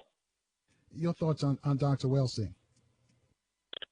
What a lot of us really need to understand, especially the younger generation who really don't know much about Dr. Welsing. One thing that really sets her apart, two things that really sets her apart from any other scholar, alive and deceased in many respects. Dr. Welsing is a medical doctor, an MD. When you imagine what it must have been like for her to go through that process of earning a medical degree in her day, you can only imagine the hell and the struggle that she must have went through. And for her to stick to that study and earn an MD as a black woman in the day that she did it was extraordinary. But what is even more extraordinary, Carl, was after she earned her medical degree, her MD, rather than join the status quo, here's a sister who could have became a multi-millionaire just by pushing drugs, Ritalin and Adderall on our children, a multi-millionaire just by joining the status quo. And she gave that up, sacrificed a very lucrative life to serve her people. How often do you see black medical doctors taking up the cause to teach white supremacy? Black medical doctors being unapologetic in their position against sexual confusion and racism. Right, hold that thought right there, Dr. Umar. We got to take a quick break. I'll let you finish on the other side. Folks, you too can join our conversation. It's a special broadcast, a special tribute to our Dr. Frances Cress Welsing. It continues after this news update on 1450 WOL, where information is power. Good morning, I'm Mike Fortier. Here's the latest from News1.com, brought to you in part by Lead Safe America. Thinking about renovating that beautiful old house? Don't poison your kids. Test for lead. To learn how to make your house safe, go to leadsafeamerica.org. President Obama will talk about his new gun initiatives tonight. Obama will take part in a town hall meeting on CNN. Presidential spokesman Josh Earnest says he hopes the event will kickstart a constructive national conversation about gun violence. He says people on both sides of the issue can find common ground in order to make communities safer. This week, the president taking a series of executive actions aimed at reducing gun violence. The town hall event will be held at George Mason University. U.S. Customs and Border Protection seizing more than a dozen hoverboards at Dulles International Airport because of potential battery explosions. One day last month, the agency confiscating 15 hoverboards made in China arriving from Japan. The seizures come after reports that some boards with substandard or counterfeit lithium-ion batteries have caught fire. A shipment of hoverboards also seized in Norfolk last month. Sorry, but it looks like you will have to go to work today. You did not win last night's $524 million Powerball jackpot. No tickets anywhere matching the winning numbers of 2, 11, 47, 62, 63, and the Powerball of 17. That means the next jackpot will grow to a record $675 million. The next drawing will be Saturday. You can play Powerball in D.C., Maryland, and Virginia. Martin O'Malley isn't just running a presidential campaign. He says he's fighting for the soul of America. The former Maryland governor making that comment at a recent town hall event in Iowa. He says our country is like an eagle, and it can only work best when the left and right wings are working. He also tells those in attendance, I need you. The Iowa caucus less than a month away, in the most recent poll of the state's Democrats has O'Malley trailing Hillary Clinton by almost 40 points.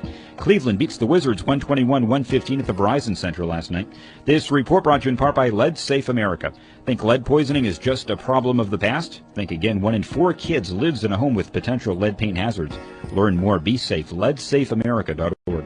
I'm Mike Fortier. When you're looking for news for Black America, go to news1.com.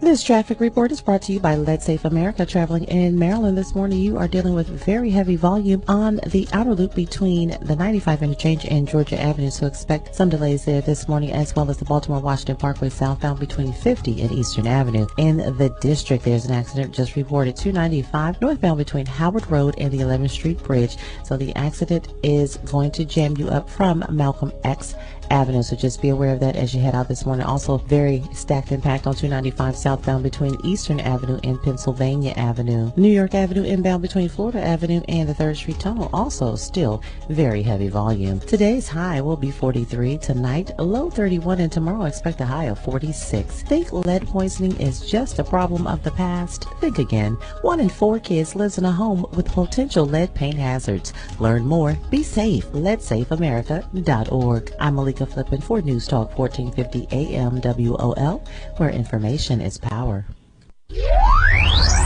Your voice can now be heard. Y'all ready? Yeah. With Carl Nelson weekdays from 6 to 10 a.m. on 1450 WOL.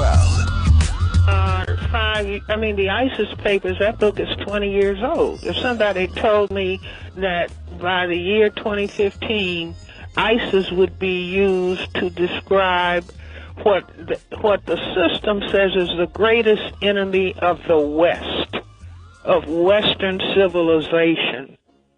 Those two words mean the collectivity of people who classify themselves as white on the planet. The voice of Dr. Frances Cress Welsing. Folks, this is a tribute to Dr. Welsing, who made a transition on Saturday morning. Speaking with us now is Dr. Umar Johnson. Dr. Umar, I'm going to let you finish up what you were saying before we left for the news update. Yes, Carl. So the first thing that really has to be embraced by our young people and all members of our community is the fact that Dr. Welsing achieved what is considered in this country the most distinguished degree of them all. Most of us are PhDs, such as myself. She was an MD.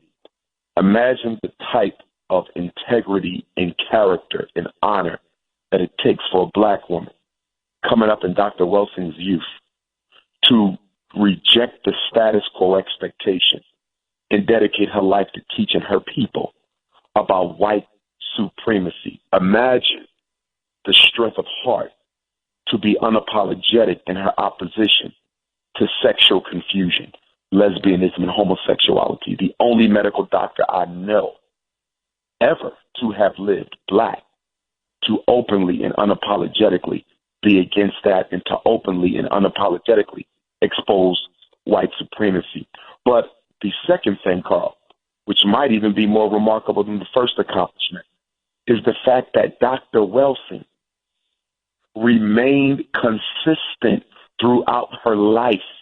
How often do you see freedom fighters live to be her age and not make some adaptations to their original position for fear that in old age they may not be able to live the type of comfortable life that they would want? We've seen so many leaders, so many freedom fighters adapt, change, modify their view. This woman, Carl, never changed, never sold out. She remained consistent decade after decade, and she died with her boots on. That is a message. Dr. Welsing is a testament to the fact that just because you become an elder does not mean you have to stop standing as unapologetically for your people in your old age as you did in your youth. All right. Thank you, Dr. Umar Johnson. Dr. Umar, one of the most requested speakers out there, and I thank you for taking time to join us. He's one of the young lions out there, folks. He's one of our future leaders. Thank you, Dr. Umar. Thank you, Carl. Take care now. 800-450-7876. Keep that number handy. You're going to hear from a lot of her peers and folks who work with her as well. And one of them is joining us right now, psychiatrist, Dr. Patricia Newton. Dr. Newton, Hotep, and welcome back to WOL Radio. Hotep, and welcome to you, Carl, and I want to commend you for doing this wonderful tribute for Dr. Welsing, who, as you know, I may not know, is the reason that I became a psychiatrist. I was on my way to being a surgeon, and I went to see her, and she said, "You're a thinker, not a cutter." Wow. What did she say precisely, though? That's exact. Well, I was finishing up medical school, and I was doing an elective at NIH, and I was already accepted into a physical internship, and I wanted to meet this woman who had written the Crest theory because it was very intriguing to me as a physician and as a young doctor. And so I went in and I talked, and we had a long discussion, and she said, wow. She said, and what are you specializing in psychiatry? I said, no, I'm getting ready to be a surgeon. And she said, oh, no, my dear. No. You're a thinker, not a cutter. We cannot waste your mind cutting up on people. And so I did the internship, and then I said, I'm done with this. Her voice kept resonating in my mind. So, she and another woman, Dr. Ellie Scalati, they were the two that really shepherded me into psychiatry. And I don't regret it, because our people need help, as Dr. Welsing so aptly put for generations. What do you remember most about Dr. Welsing? What I remember most was her nurturing spirit and her encouragement for those of us who, were suffering racism and other kinds of issues as we were coming along in our professional careers, and still do. And then recently, when she called me and asked me would I come, she came to my office and asked me would I do an evaluation for her, because she was under a tremendous amount of stress with the issues around her home. And I said, you want me to do it? And she said, yes, because I trust you more than I would trust any other physician, any other psychiatrist to take responsibility for this. And I was just like floored. I mean, I was just, it was like full circle. Here's somebody that encouraged you to be a psychiatrist at a time when it was not popular for black folk to be psychiatrists, and then to come back, 40 years, maybe 40 years later, because I met her in 1974, and asked me to be someone to do an evaluation for her court case. I was just blown, Carl. I was really overwhelmed. All right. Thank you, Dr. Newton. Thank you for those kind thoughts on Dr. Welsing. You're welcome. Folks, you just joined us to 16 away from the top of the hour. This is a special tribute to Dr. Frances Cress Welsing. You're going to hear from a lot of her scholars and her peers. So far, you've heard from Dr. James Small, Dr. Runoko Rashidi, as I mentioned, callers from Bangkok, Thailand, Attorney at War Elton Maddox, Afghan priestess Sister Ama, Professor Jim Clingman. We also heard from community activist Molly Bell, also Professor Leonard Jeffries, Dr. J. We just heard from Dr. Umar Johnson and Dr. Patricia Newton, and more to come. We got Dr. Claud Anderson, we got Kaba, Hiawatha, Kamene, Neely Fuller Jr., and just a bunch of other folks who want to pay their respects to Dr. Welsing. 800-450-7876. Let's go see what some of our listeners think. Let's go to line 2. Sister Fahima's calling us from D.C. Sister Fahima?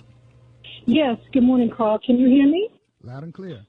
Yes, thank you so much for taking my call. I just wanted to say that as many people, first was introduced to Dr. Welsing when she was on the Tony Brown Journal and on Donahue. But I had the pleasure of hearing her at First World Alliance, as those of us in New York, and also at the Slave Theater. When I was a student at Medgar Evers College, I was the chair of the Melanin Symposium Committee, and we brought Dr. Welsing along with Dr. Delbert Hunter for our Melanin Symposium Committee in the mid-'90s. And then when I became a graduate student at Howard University, I, of course, attended those lectures that she would have in the Blackburn Center. And I continue to do so because it, in fact, kept me grounded. And most recently, as you may know, we had her at the Continuing Talk on Race at Bus Boys and Poets, the actor discussion. We had her several months ago, and we also had her for Black History Month in 2004. And then I just want to share one other point when we come back from the break. All right, you got to make it quick because we got a bunch of folks who want to speak. We have Dick Gregory on deck, and also our boss, Cathy Hughes, is going to speak with us as well. 800-450-7876. You're listening to a special tribute to Dr. Frances Cress Welsing. Continuing next with Dick Gregory and Cathy Hughes on 1450 WOL, where information is power.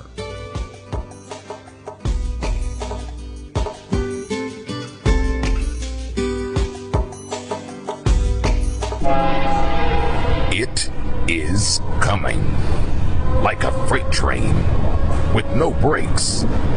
It is foreclosure, and there is no power on earth that can stop it. Except MorrisLLP.com. It is coming like a freight train foreclosure, repossession, garnishment, tax levy, creditor harassment. It must be stopped. Let attorney Frank Morris stop foreclosure and creditor harassment in its tracks. If you're 1 in 5 homeowners in foreclosure today, attorney Frank Morris and his staff are here for you. Call now, 301-731-1000. 301-731-1000. Don't wait. Hurry and call today. 301-731-1000 or log on to morrisllp.com. Stop foreclosure and creditor harassment today. Call attorney Frank Morris. Don't face it alone. This is Carmi Scray's attorney at law. The issues of divorce, bankruptcy, and estate planning can be life-altering events. Listen to my show every Tuesday at 10 a.m. on WOL to find out your rights and responsibilities under the law, be it alimony, child support, custody, and the division of assets acquired during the course of your marriage. Also, know your rights regarding wills, trusts, and estates. Know who qualifies for bankruptcy. Find out this and more with me, attorney Carmi Scrays, Tuesdays at 10 a.m. on 1450 WOL. You use Tearless Baby Shampoo because it's gentle on your baby's eyes. You make sure his toys don't have any sharp edges. You always test the bathwater to make sure it's not too hot. You taught her what to do when the smoke alarm goes off. You make sure she wears a helmet when she rides her bicycle. You put on his sunscreen, even when he's embarrassed his friends will see. You do so much to keep your child safe. But are you using the right car seat for your child? Is your child facing the right way in the car seat? Is the seat too big or too small? How do you know when it's time to move your child into the next type of seat? Car crashes are a leading killer of children ages 1 to 13. Protect your child's future at every stage of life. For information on the right seat for your child, visit safercar.gov/the-right-seat. That's safercar.gov/the-right-seat. A message from the National Highway Traffic Safety Administration and the Ad Council. The bad news. Here in the richest country on earth, almost 50 million Americans, 1 in 6, suffer in poverty. They go hungry, have no shelter, need basic medical care. The good news, 5 in 6 of us are not in poverty. You can help today. Please go online right now to help with this injustice at takingittothestreets.net. 100% of your donation will reach your neighbor in need. Be the change you wish to see in the world. Go to takingittothestreets.net. Real Talk Radio in the AM. Carl Nelson on 1450 WOL. And thank you for staying with us 10 away from the top of the hour. You're listening to a very special tribute to Dr. Frances Cress Welsing, who made a transition on Saturday. Up next is the founder of Radio 1, Cathy Hughes. And Dick Gregory is also going to be joining us later. And if this was baseball, you would say this is the heart of the batting order, because up next also on deck, Claud Anderson. 800-450-7876 to go back out to Sister Fahima. Can you finish it up for us, please? Sister Fahima there? I think Sister Fahima left us. Okay, let's go to line 1. Radio 1 founder Cathy Hughes. I should say welcome back to your radio station here at WOL. To my morning show, Carl. Yes, welcome back. Bring back memories. You and Tony and the other folks, and Dick Gregory, all coming up later as well. Yeah, number one, I just thank God for Dr. Frances Cress Welsing. It's hard to put into words what a significant impact this woman has had on the African American experience and community, not just in the United States, but throughout the diaspora. It's an incredible contribution. I was so touched earlier when the doctor was talking about how she could have made a fortune because she was a great psychiatrist, but instead she sacrificed her own financial well-being in order to try to change the mind, open the minds and the hearts of this country, starting off with our own community. Carl, I have to salute you and your wife, Linda, because when you come to town and you do your power summits and I see 2,000-3,000 people show up, I realize that you're having impact. And one of the reasons that impact was so great was because of Dr. Welsing. It's so important for us to really understand what has been done to us mentally. Who better to help us understand that than a psychiatrist? And I can remember so many times when I was doing this show, when I was on from 6 to 10 in the morning, and it's funny because I called her relationship to you in this show was what Dick Gregory's relationship to me and my show was, and I called them our permanent guest. That they took the show seriously as if they were co-hosting it with us, and in fact they were. And I loved it when I heard Lorne talking about how Francis would put her off the phone in the evening and say, listen, I got to get up early because I'm on the show in the morning. She took it as a responsibility, as a vocation, as a mission to disseminate pertinent, life-changing information on these airways. When I went into business many, many years ago now, 35 years to be exact, my mission and motivation then, as it remains today, is to provide a voice for the African American community. And that voice was amplified a zillion times over because of Dr. Francis Cress Welsing. When I would be on the show sometimes, and I'd get into areas and topics where sometimes even my own audience would be challenging me, saying, oh, you know, you don't have to be so harsh, or, you know, all white folks aren't bad. And I'd be like trying to prove my point and, you know, argue my position, saying, I'm not saying white folks are bad. I'm saying that black folks need to be better. I'm saying that we need to, you know, stand up and unify and understand that the condition we're in was a planned condition, and it was an economic consideration, because as long as they controlled our minds, they controlled our pocketbooks, as they are still doing today. And I'd come off the air, and sometimes I would be so sad, and I'd be thinking, is this worth it? And then all of a sudden, sometimes in person, she'd appear when my station was on 4th and H. She would just walk in the door and give me a hug, and she'd say, you okay? And I would say, yeah, just kind of, she said, hey, you know, being courageous sometimes has pain. And she would give me a pep talk. And I remember how many mornings she would sit in my office, and I'd be behind my desk, and she'd be sitting as if she was in the position where the patient should be sitting, and she would counsel me. And she would analyze, and she would help me, and she'd talk to me. And then when my son grew up to be old enough to be in business, and the first years of me being in business with my son was not an easy road. Anyone listening who's had a generational business knows it's very difficult to turn the combination to the safe over to the same child who used to lose the keys to the front door. And she would come in, and without me even asking, without no provocation from me or Alfred, she would sit us down, and she would say to us, listen, you all have to get past this point of transition of power. You have to understand that it's necessary for us to build the next generation. And then she would turn to Alfred, and she said, but at the same time, young man, you must learn that you have to be respectful to the fact that your mother built this business, and that you two have to stay on the same page and move forward. Some 35 years later, the advice that she gave me still holds true the same way that many decades later, the crest-color theory of confrontation, the ISIS papers, still hold truer than ever before. And I just thank God that God blessed me with a microphone that I was able to hand over to her, to use to amplify her voice, to spread the message. And big void, big void, but I'm encouraged because there are young people like my friend Earlene's daughter, Crystal. And Crystal loved Dr. Welsing and always will follow her teachings and her advice and her direction. There's so many young people who did wake up and smell the coffee. I remember when Tony Browder was just starting out, the impact that she had on him and his life and his daughter.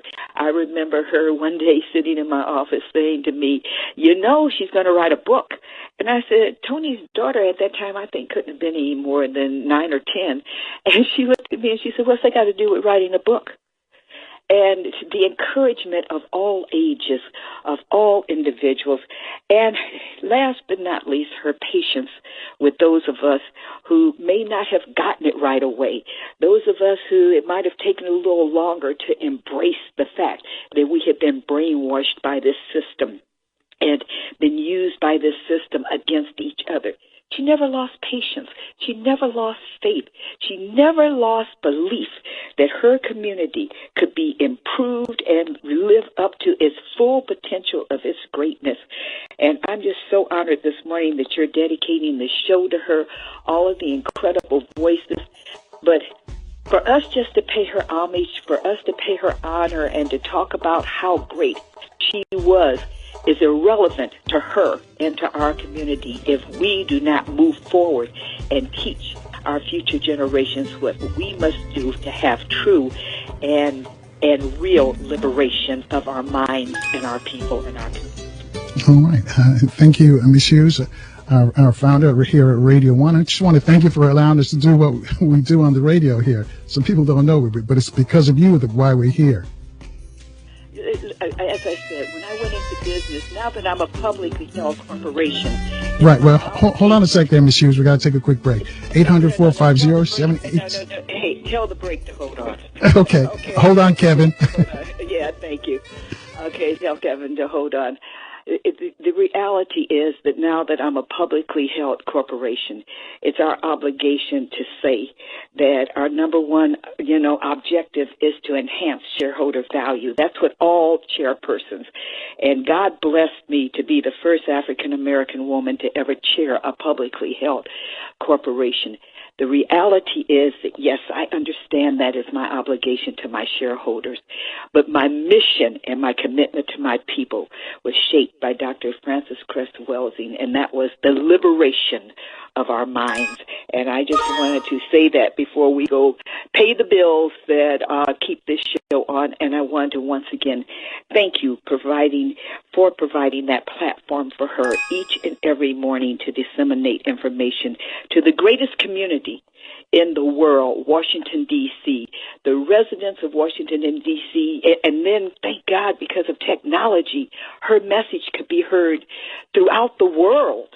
Individuals in foreign countries would communicate with us, letting us know that they had heard her on your show or that they're listening to the Carl Nelson show.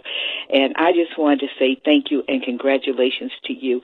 I know that she was not particularly pleased because she was going to have to adjust her office hours, but I cannot tell you how many people have said to me they're so thankful that you're returning to afternoons, because in the afternoon they're able to listen to your entire show start to, from beginning to end. So I thank you, Carl, and hey, let him know we're not going to get in trouble for missing that one little break. And I did that in honor of her memory, because when I would have her on, or I would have Dick Gregory on, sometimes we were in the middle of a point that was just too pertinent for us to go to break, and we would go straight through and make it up in the next stop set, which we can do. So God bless. Please, people, please, please, please, WOL family, remember that saying that you love her is for naught if you do not implement what she believed in and carry forth the mission and the march for our liberation. And we thank you for that. And again, thank you for allowing us to do that on your radio station as well. Thank you, Ms. Cathy Hughes, founder of Radio 1. Kevin, now we can take the break.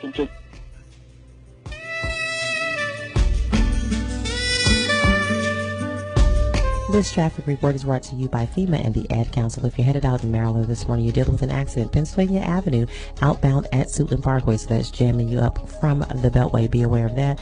This morning, inner loop between the local lane split and the Woodrow Wilson Bridge, also very heavy volume. If you're traveling in the district, you're looking at bumper-to-bumper traffic 295 southbound between Eastern Avenue and the 11th Street Bridge, also very heavy westbound Southeast Southwest Freeway northbound between 8th Street and the 3rd Street Tunnel. Make sure you know where to find your family in an emergency. Visit www.ready.gov to start a family emergency plan. This weather report is brought to you by Let's Safe America.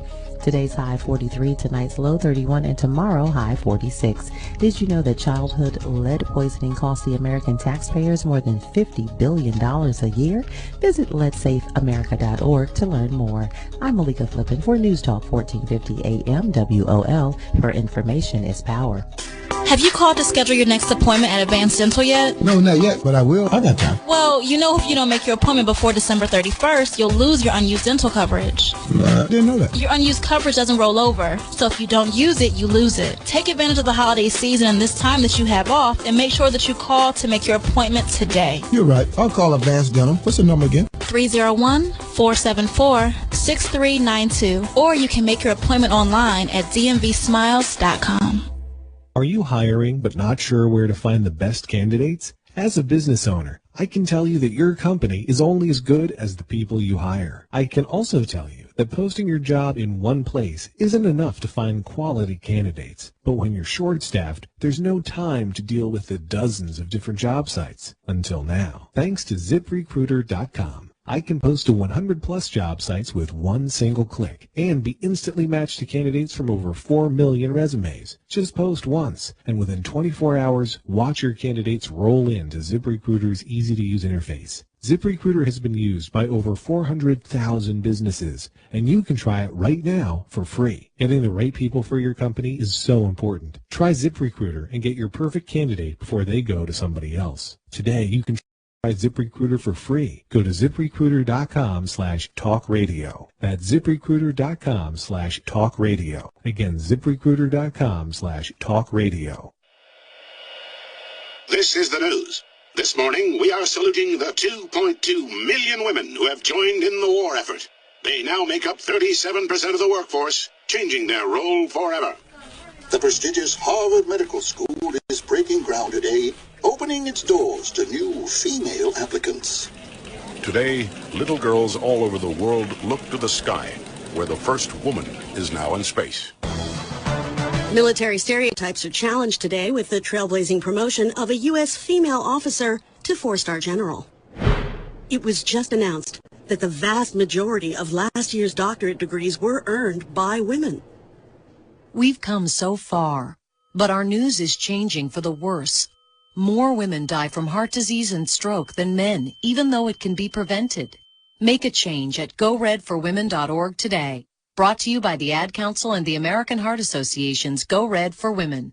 WOL Washington, WPRS HD2 Waldorf, WKYS HD2 Washington, WMMJ HD2 Bethesda, celebrating 35 years of service to the community, where information is power. The views and opinions of the following show do not necessarily reflect the views and opinions of News Talk 1450 WOL, Radio 1 Incorporated, or their management. Welcome to the Carl Nelson Show on Washington, D.C.'s 1450 WOL Radio and live around the world on WOLDCnews.com. And thank you for holding, folks, as we speak special tribute to our cultural queen mother, Dr. Frances Cress Welsing. You've heard from Dr. James Small, Dr. Runoko Rashidi calling us from Bangkok, Thailand, Attorney at Law Elton Maddox, Afghan priestess Sister Ama, Professor Jim Clingman, community activist Molly Bell, Dr. Leonard Jeffries, Dr. Umar Johnson, Dr. Patricia Newton, and just heard from our founder, Ms. Cathy Hughes. Well, joining us right now is the Honorable Louis Farrakhan from the Nation of Islam. Assalamu alaikum, Minister Farrakhan. Wa alaikum salam, my dear brother. How are you? And I'm honored to be on your show this morning. We are honored, so honored to have you this morning. I want to get your thoughts about Dr. Frances Cress Welsing. I met Dr. Welsing about 40 years ago through her sister, Lorne. And when we were trying to rebuild the nation and the work of the Honorable Elijah Muhammad, and I was coming in and out of Washington to begin the mosque there, it was her sister Lorne that was helping me in the beginning, and so was Dr. Frances Cress Welsing. When I met her, I met a woman of resolve, a woman of intensely great character and commitment to the struggle of our people. She gave me a book of the teachings of her great teacher, Neely Fuller, and from that moment on, we became friends. In this life, when someone discovers their purpose and fulfills that purpose, they are indeed blessed, and they become a blessing to others. Dr. Welsing discovered her purpose. She embraced her purpose. She engaged all of us because of that purpose, and that's how all of us who will be on your show that were touched by her have so much love and respect for Dr. Welsing. There's a verse in the Quran that reads, "Speak not of those who die or are slain in the way of God as dead. Nay, they are alive, but you understand not." Dr. Welsing lived her life in the way of God. And what is that way? She struggled to right a tremendous wrong that was done to her people.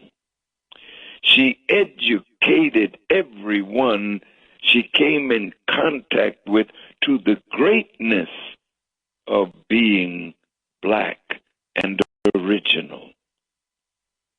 She fed multitudes with wisdom. So the Quran says, no soul dies, but by the permission of Allah, the term is fixed. She has run her race. She has finished her course. No, she is not dead. The flesh will return to the earth from whence it came. She has returned to the Creator who sent her this way to make life better for us. No, she is not dead. She lives in the hearts of every one of us that will be on your program, Brother Carl Nelson. And she lives in the hearts of all of those whom she taught. So we carry her with us where we go. So her memory will live, and we who were touched by her will be in our hearts. She will be in our hearts until we make our transition. May God comfort Lorne and comfort the family and comfort all of us who feel this great loss. But in a sense, we have lost one, but we gained from what she taught us. Thank you so much, Brother Carl, for offering me and us the opportunity just to say what's in our hearts about this strong, noble black woman who gave us what God gave her to give to us. Thank you, Minister Farrakhan. And I remember those days at LIB, would you come with Brother Leroy and Wayne 3X? Yes, Brother Carl. Back in the 70s. But before we let you go, how best can we remember Dr. Welsing? I'm sorry? How best can we remember Dr. Welsing? What's the best way for us to remember her? Her work. Her work is not done. She was working on the minds of our people because that's where the problem is. And once we can correct the thinking of our people, our actions will follow the correction of our thought process. That is what Dr. Welsing was all about.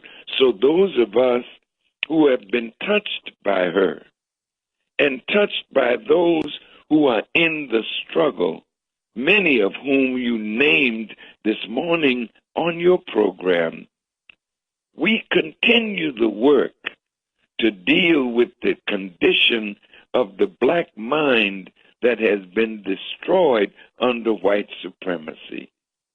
And so as we continue her work, in that she lives. Thank you. Thank you, Thank you so much, my dear brother. And I hope I'll get a chance to talk with you and see you and do what we used to do at LIB. Yes, sir. We'll work that out. My brother. Thank you. This is Minister Louis Farrakhan joining us. 800-450-7876. You just joined us, a special tribute to Dr. Frances Cress Welsing. And if this was baseball, this would be the meat of the batting order. Up next, Dick Gregory, social activist. Dick Gregory, thank you for being so patient. God bless you. Thank you, my brother, and thanks to what you've been able to do, and thanks to Sister Cathy and giving us a platform. Let me just say this. One of the critical... Hold that thought right there, Greg. Yeah. We got to take a break and for the traffic coming up. 800-450-7876, a special tribute to Dr. Frances Cress Welsing continues after the traffic update on 1450 WOL, where information is power. This traffic report is brought to you by Compassion International, headed out in Maryland this morning. Accident has been cleared. Branch Avenue northbound between Allentown Road and the Beltway, but you're still jammed up from Brandywine Road. 50 inbound between 410 and Kenilworth Avenue, stacked and packed. Dealing with a lot of heavy volume on the outer loop between 95 Interchange and Georgia Avenue. If you're traveling in the district, expect heavy delays as well. 295 northbound between the Beltway and Naval Research Lab. You can change the life of one child in poverty today when you become a sponsor with Compassion International. Find out how at compassion.com/radio. This weather report is brought to you by Keep America Beautiful and the Ad Council.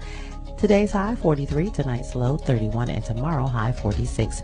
Give your garbage another life. Recycle. Learn how at iwanttoberecycled.org. A public service message brought to you by Keep America Beautiful and the Ad Council. I'm Malika Flippin for News Talk 1450 AM WOL, where information is power. This is Carl Nelson. Please join me in welcoming the Tom Joyner Morning Show to 1450 WOL starting January the 19th. You can catch Tom, Sybil, and J. Anthony Brown weekdays from 6 to 10 a.m. on WOL. Worldwide at WOLDCnews.com and on the following HD2 FM channels: WPRS 104.1 HD2, WKYS 93.9 HD2, and WMMJ 102.3 HD2. I'm moving to the afternoon drive from 4 to 7 p.m. with the best of news talk. It all kicks off January 19th with the Tom Joyner Morning Show, 6 to 10 on WOL, followed by the Reverend Al Sharpton from 1 to 4, and then me, Carl Nelson, from 4 to 7. You can download the mobile app and take us everywhere you go. Tom Joyner in the morning and me, Carl Nelson, in the afternoon on 1450 WOL. Download the WOL mobile app and take us everywhere you are.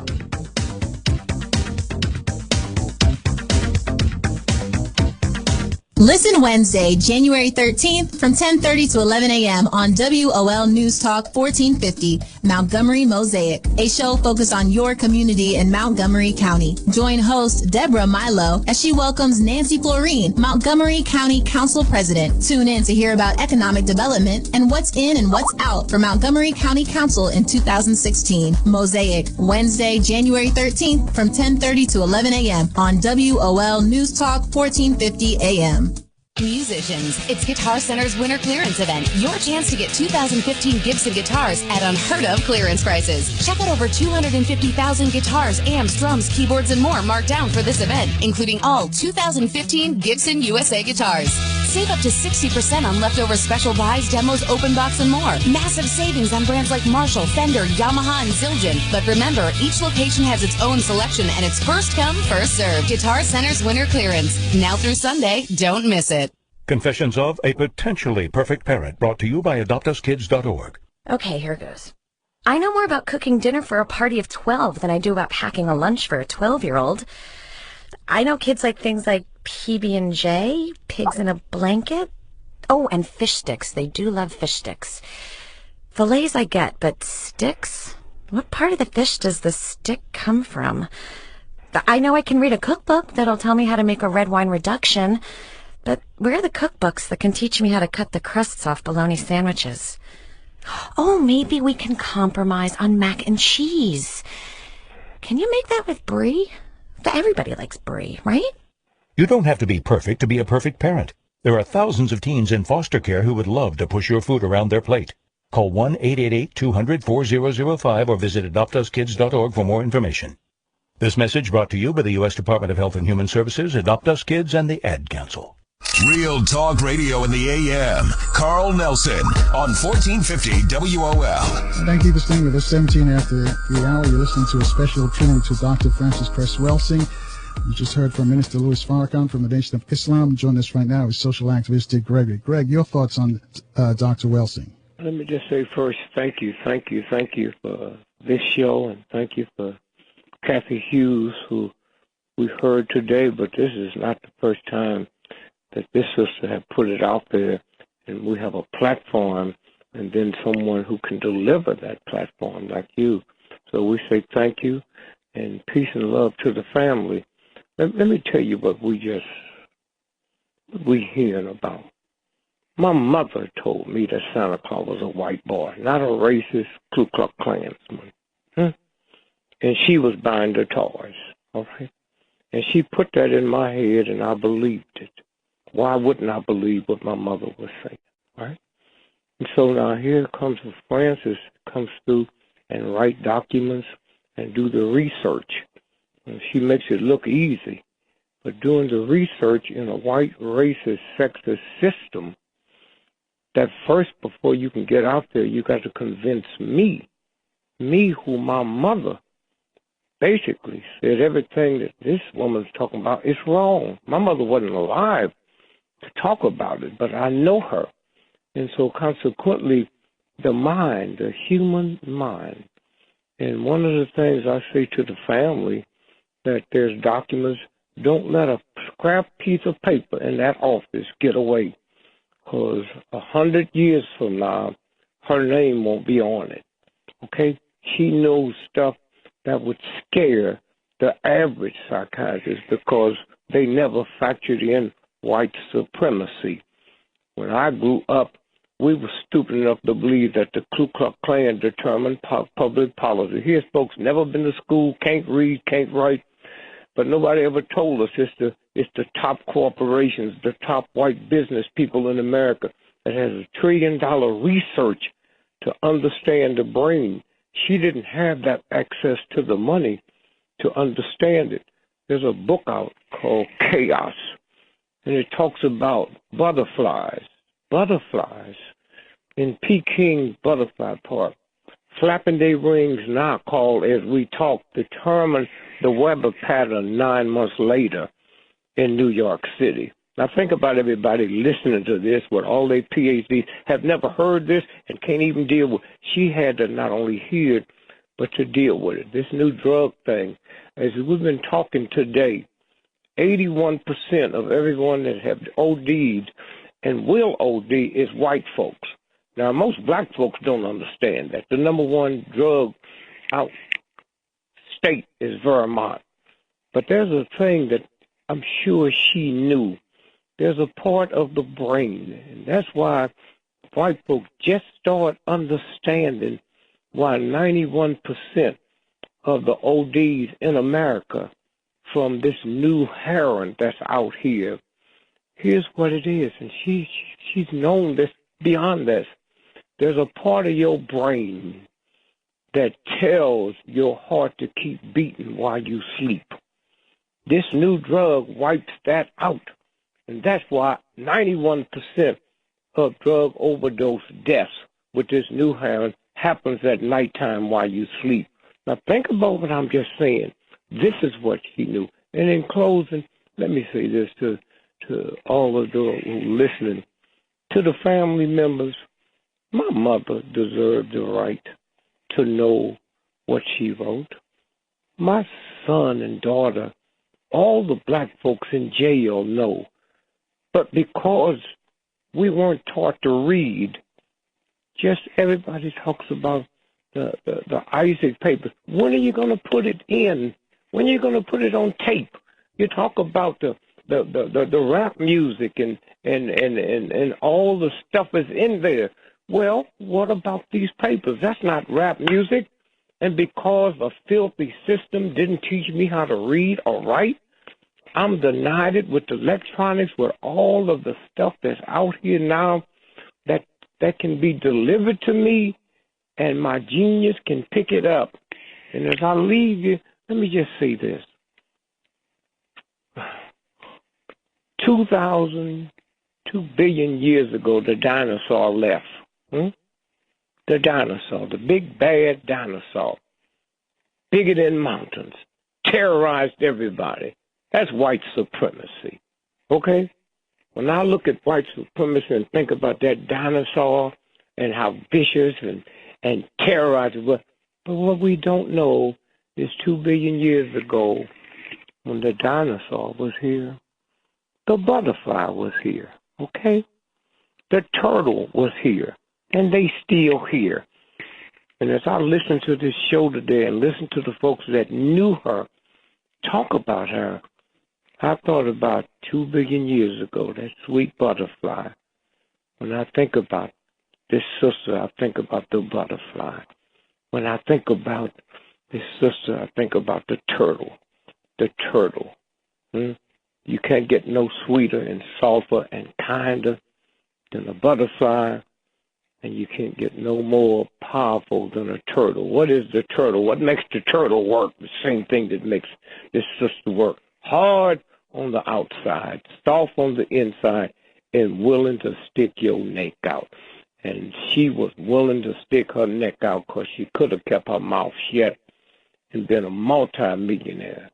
But she opened it up, and the whole system came down on her and taught black folks to come down, had taught black institutions to come down. And so one day,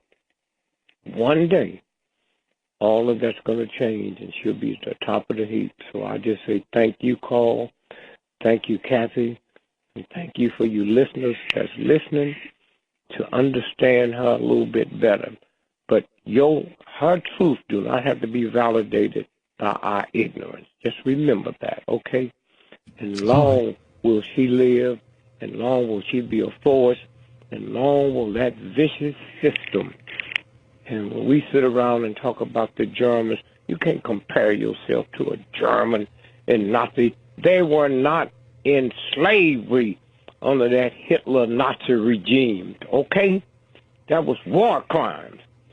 The Jews have been released from slavery for 5,000 years. We haven't been out 300 years. When I hear y'all comparing this, you haven't got the right direction. She put the blueprint here. I'm going to say this again. When my daughter went to law school, Miss, I said, now, you're going to be with Jewish folks, children, that's 5th generation of lawyer. They heard terms in the crib you're not going to hear till you hear the professor saying it. So one day, 2 things. When you stop referring to your communities where you control education, information, control what's said on your airways, control the money, you don't control that. And when I look at my Jewish brother and sister, I'm looking at somebody that's been out of slavery for 5,000 years. When I look at you, I look at someone that's been out 300 years. And so what we need to do is understand what she was saying. It's hard to understand what she said when they turn your brain around, the parts of your brain that tell you to do this, the parts of your brain. When we listen to the mother tongue, and understand that's me and my mama talking in her belly, and then I come up in a system where black folks say, if you stop talking like that, you might can get a job. And so we lost the mother tongue. So again, call to you and the wife and all the work you put in to make this happen today. We thank you. We love you. And to the Francis family, thank you for what you've been through. You didn't just go through this on her death. You've been going through this with a white racist system that's saying we need to do something with this. So we love you. Thank you, and God bless. Thanks, Greg. 800-450-7876. Coming up next as we continue our special tribute to Dr. Francis Cress Welsing, the man with the plan, Dr. Claud Anderson, right here on 1450 WOL, where information is power. Moving today or tomorrow and not sure who to call? Well, your worries are over. Ted's Moving and Hauling at 301-254-8221 is your one-stop place to call when you need to move from your apartment, home, or office. Ted's Moving and Hauling is one of the best, with experience and professional movers to handle all your needs with no job too large or too small. Ted's can do it all. Call now to find out more. 301-254-8221. That's 301-254-8221. Need something hauled away? Ted can do that too. Ted's Moving and Hauling is one of the best, and with some of the best prices in town. So, if you need to move uptown, downtown, or out of town, call Ted's Moving and Hauling today at 301-254-8221. That's 301-254-8221. That's Ted's Moving and Hauling, moving you from your home, office, or church. Call Ted's today at 301-254-8221. It's hard looking for a job in D.C. because you don't always have the skills employers are looking for. I'm D'Amica Austin, and I wanted to find work but needed job training first. The Pepco Holdings Exelon merger will provide more than $5 million for workforce development to help make sure D.C. residents like me get the job skills training we need. And I'm Carmen Robles-Sinman, Program Director of Edgewood Brooklyn Family Support Collaborative. We train workers like D'Amica and help them find jobs. The merger will help put people in the district back to work, and I know firsthand just how important that is. Workforce development is one of many benefits of the merger. Join the D.C. residents who have signed the petition or send a letter supporting the merger at phitomorrow.com. The Pepco Holdings Exelon merger. Affordability, reliability, and sustainability for D.C. Paid for by Exelon Corporation.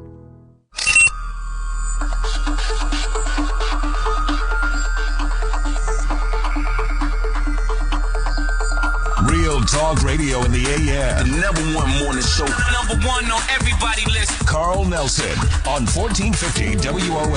And thank you for rolling with us 29 minutes after the hour. We're listening to a special tribute to Dr. Francis Cress Welsing. So far, if you've been listening, we've heard from Dr. James Small, Dr. Runoko Rashidi, calling us from Bangkok, Thailand. Also, Attorney at Law Elton Maddox, Sister Ama, Professor Jim Clingman, community activist Molly Bell, straight out of Compton, California. Dr. Leonard Jeffries, Dr. Umar Johnson, Dr. Patricia Newton, Ms. Cathy Hughes, the founder of Radio 1. And also you heard from Minister Louis Farrakhan and Dick Gregory just moments ago. Now joining us, the person I like to call the man with the plan, Dr. Claud Anderson. Dr. Anderson, welcome back to WL Radio, and your thoughts on Dr. Welsing. Good morning, Carl. Thank you for inviting me to participate in this program, even though it's a sad day for all of us, and give me a chance to publicly express my profound sorrows for the passing of a good person. She was a wonderful lady, magnificent lady, but above that and beyond that, she was a role model for black folk across this country, Carl, and I wanted all my listeners and friends to understand that. Dr. Welsing, to me, Carl, was, be honest with you, was always my hero, going all the way back to my younger days when I was coordinating education for the state of Florida during the tumultuous years of social integration, when across the state of Florida, whites tried to respond negatively to social integration by simply creating charter schools and segregated academies to isolate themselves from blacks, and initiated public campaigns declaring that black folk were genetically inferior to whites, and they would deteriorate the academic standards and achievements of white students to be sitting next to a black child. But Dr. Welsing became my friend at that time, Carl, for the mere fact that she came out she came out and engaged in a broad swing, a public declaration that black people not only were not inferior to whites, Park Hall, but we were superior in many respects. And she took on the William Shockleys and the endless flow of racists across this country who were waging a campaign saying that black folk were genetically inferior. And she came out at that time and stood strong and tall and had the backbone and temerity to stand up for black folk and protect their people. And she reminded me at that time, and that's why she became my hero. She reminded me that she was fulfilling something that I wanted very strongly to happen in my life. There was an old painting or drawing, Carl, that was about a kneeling, praying black slave. And that black slave in his prayer was saying, he said that he prayed that one day in this nation there would arise a warrior who knew our pain and suffering and would stand up and fight for our people. And Dr. Welsing was that, Carl. She stood up almost alone across this nation, and it went around the world standing up for black folk. And while she was standing up for black folk, most of our black overclass across this nation, the black ministers, and a lot of the black athletes and entertainers and civil rights, they were hiding behind fences and behind the trees and behind the bushes, while Dr. Welsing stood tall and strong and said, no, black folk are not inferior. They're superior in many respects. And I admired her for that. She became my black hero. And when people ask me, well, why is it Dr. Anderson, the 50 years after people like Dr. Welsing stood up and took on the damn society, took on the white races, took on the William Shockleys, and stood up strong and tall in defense of her people, why is it that the wealth gap, the intellectual gap, the financial gap between blacks and whites is worsening rather than improving? And it reminded me of something else that had happened in history. Dr. Welsing at that point in time brought back one more recollection, and that is of Harriet Tubman. Harriet Tubman, when she was being honored in a public ceremony in the late 1800s, and they honored her and said, you know, we're honoring you and respecting you and appreciating what you've done. You made over 200 trips to the South to rescue blacks from slavery and bring them back to freedom in the North. And they're saying, and we honor you for that, for rescuing 200. She said, I thank you for that. But she said, I could have brought back 1,000 if most of those blacks had ever known they were slaves. And that's what I want people to know. We got blacks right now who are doing absolutely nothing. They're not picking up the mantle of Dr. Welsing and following and fighting and protecting their people like she did.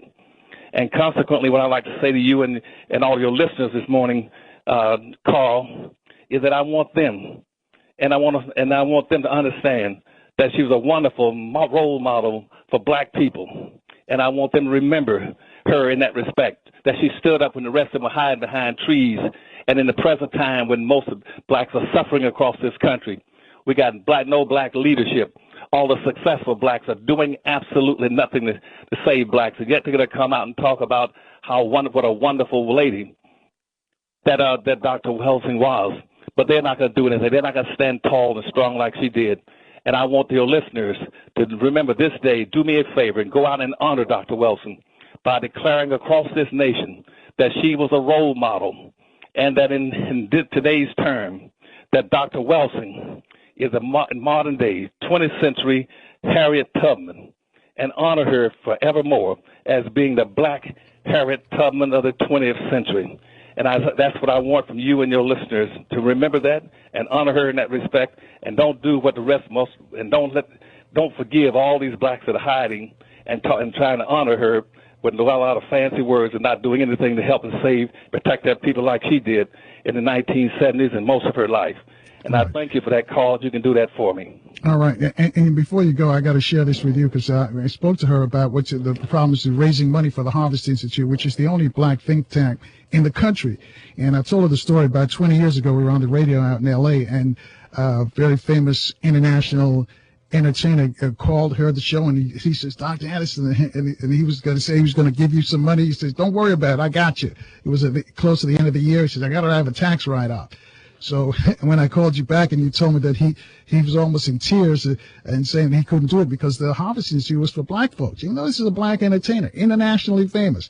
And he says he couldn't do it because it was too black. She said to tell you that because of the system of white supremacy, those that don't look for the wealthy blacks to support our cause.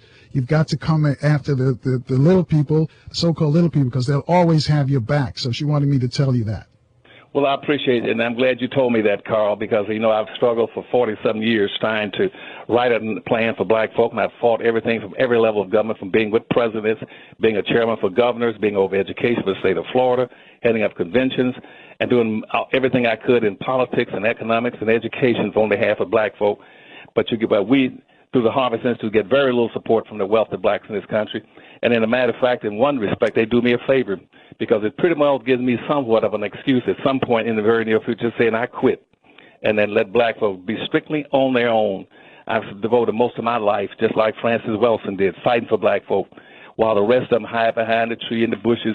And as she indicated to you, they're scared that they cannot help do anything for their people because they do not want to offend whites.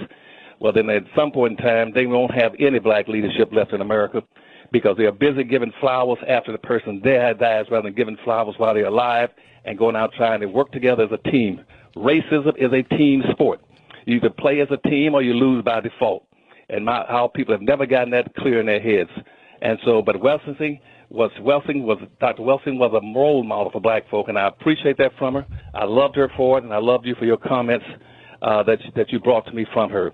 And all right, thank you, Dr. Anderson. Hopefully, folks will get the word out and support the Harvest Institute. It's the only think tank that's solely for blacks, and that's what Dr. Welsing was saying, that we've got to support it as well. Thank you, Dr. Claud Anderson. Here, my drummer's warming up. We got to take the news. This special tribute to Dr. Frances Cress Welsing will continue next with Pastor Willie Wilson, right here on 1450 WOL, where information is power.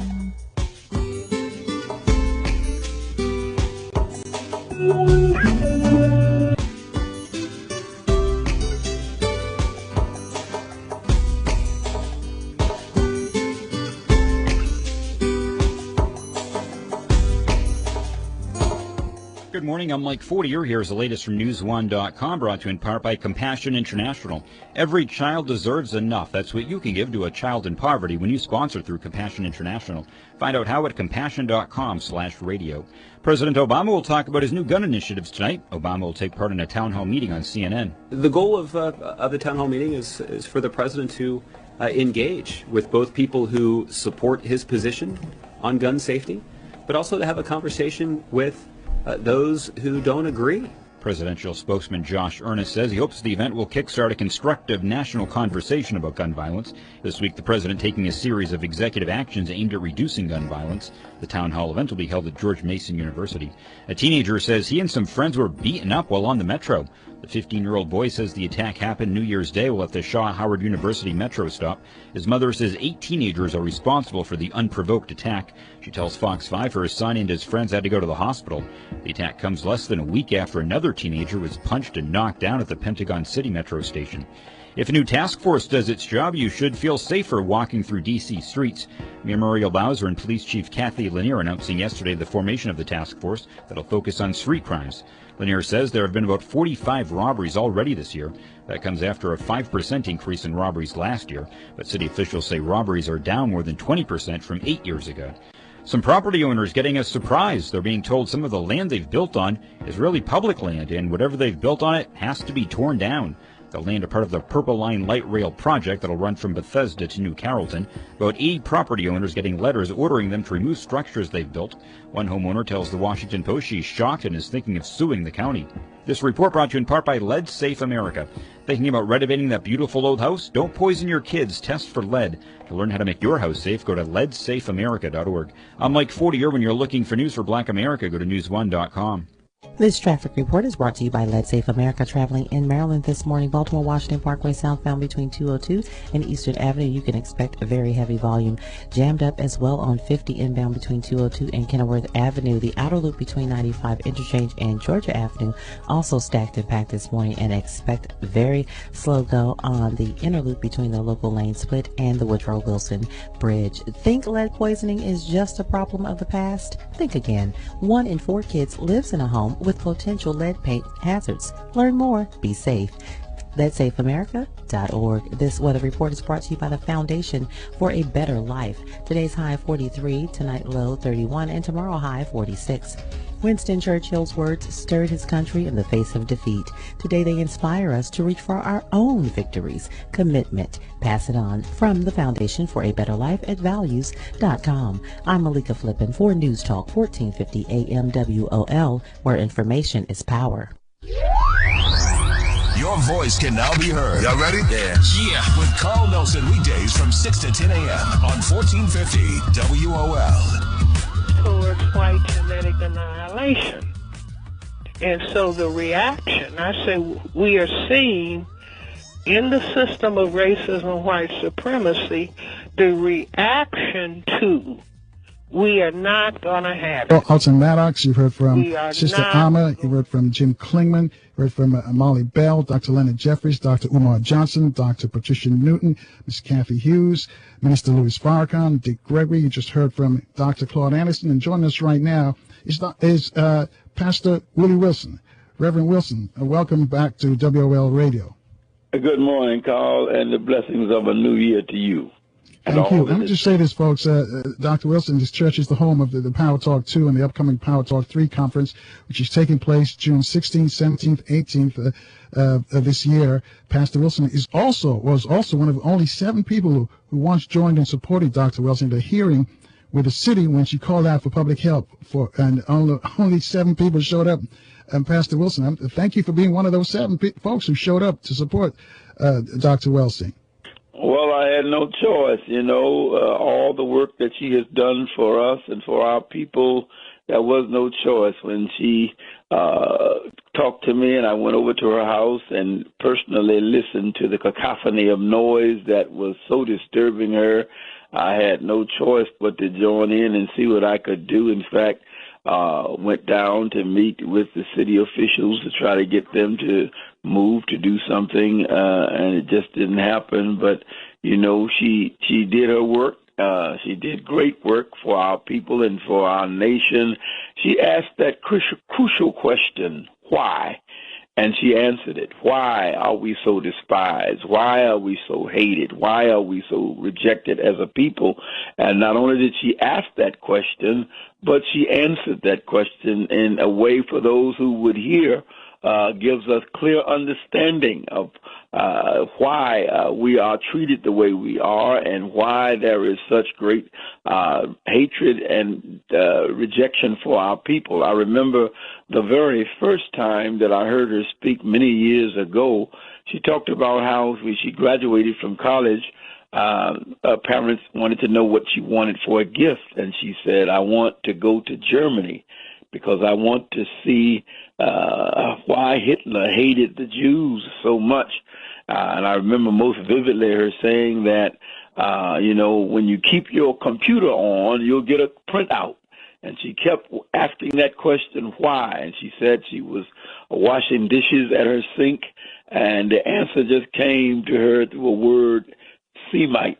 And from that, of course, she said, semi-gloss paint means half glossy paint, and she recognized that Hitler understood the African genetic disposition of the Jewish people, and therefore was the reason that because he wanted a pure white Aryan race, was why then he tried to destroy them. And from that point, then, as she continued to ask that question, why, her connection with Neely Fuller and what his studies and ideas had come forth with, and her own study, she came up with the whole idea that we, because of the fear of genetic annihilation, the reason that we are so hated and so despised, and the system in America, that in every system in America, that white supremacy prevails and exists. So, I'm just excited to have known her, and to work with her on any number of occasions.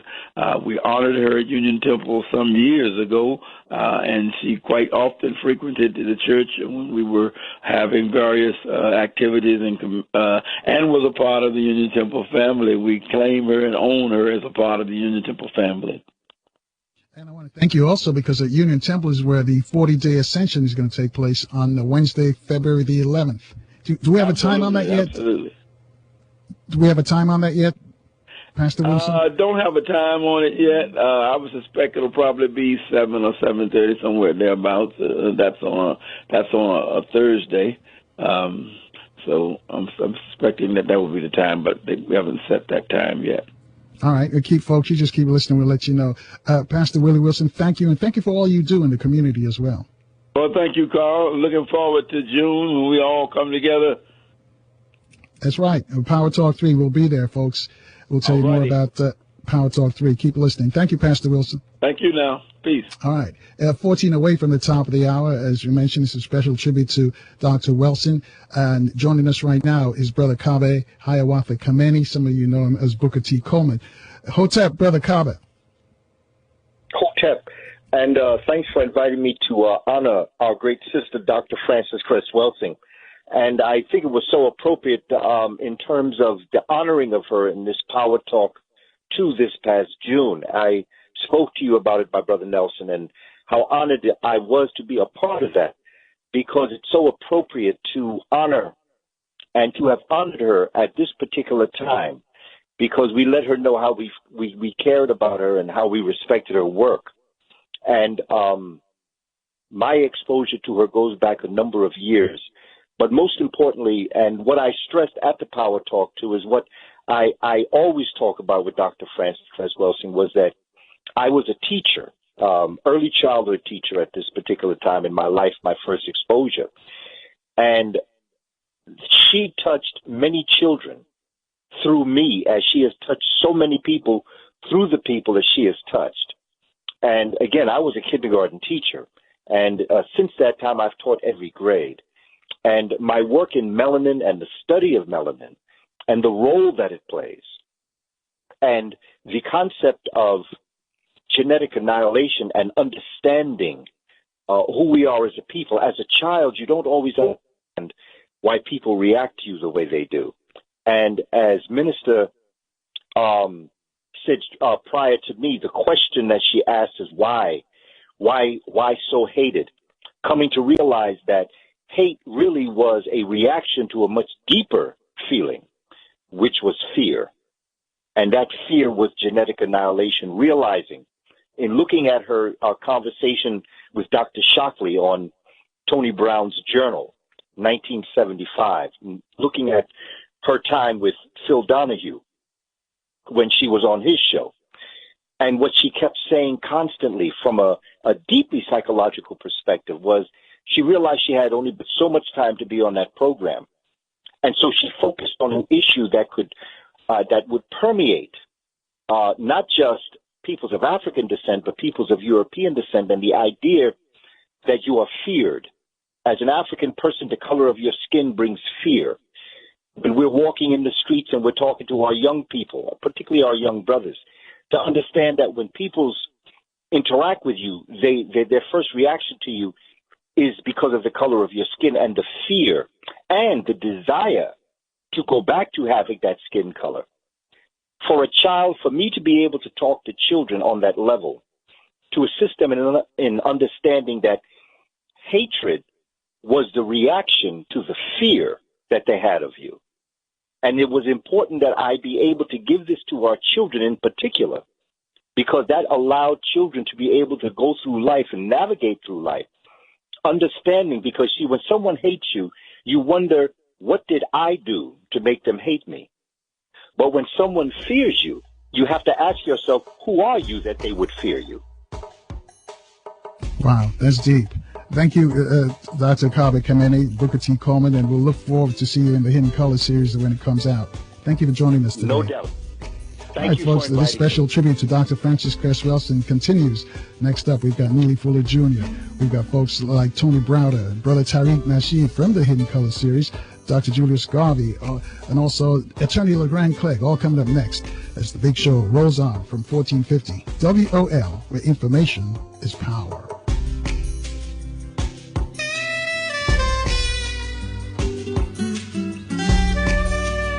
Thinking of changing careers or finding something that you love so that your job never feels like work? Join Radio 1 for our Radio 1 Career Showcase on Thursday, January 21st from 9 a.m. until 8 p.m. at Martin's Crosswinds in Greenbelt, Maryland, individually and professionally. The Radio 1 Career Showcase, brought to you by MGM National Harbor on January 21st, 9 a.m. to 8 p.m. Game-changing careers start here. Visit WOLDCnews.com for more information. Listen Wednesday, January 13th from 10:30 to 11 a.m. on WOL News Talk 1450, Montgomery Mosaic, a show focused on your community in Montgomery County. Join host Deborah Milo as she welcomes Nancy Florine, Montgomery County Council President. Tune in to hear about economic development and what's in and what's out for Montgomery County Council in 2016. Mosaic, Wednesday, January 13th from 10:30 to 11 a.m. on WOL News Talk 1450 a.m.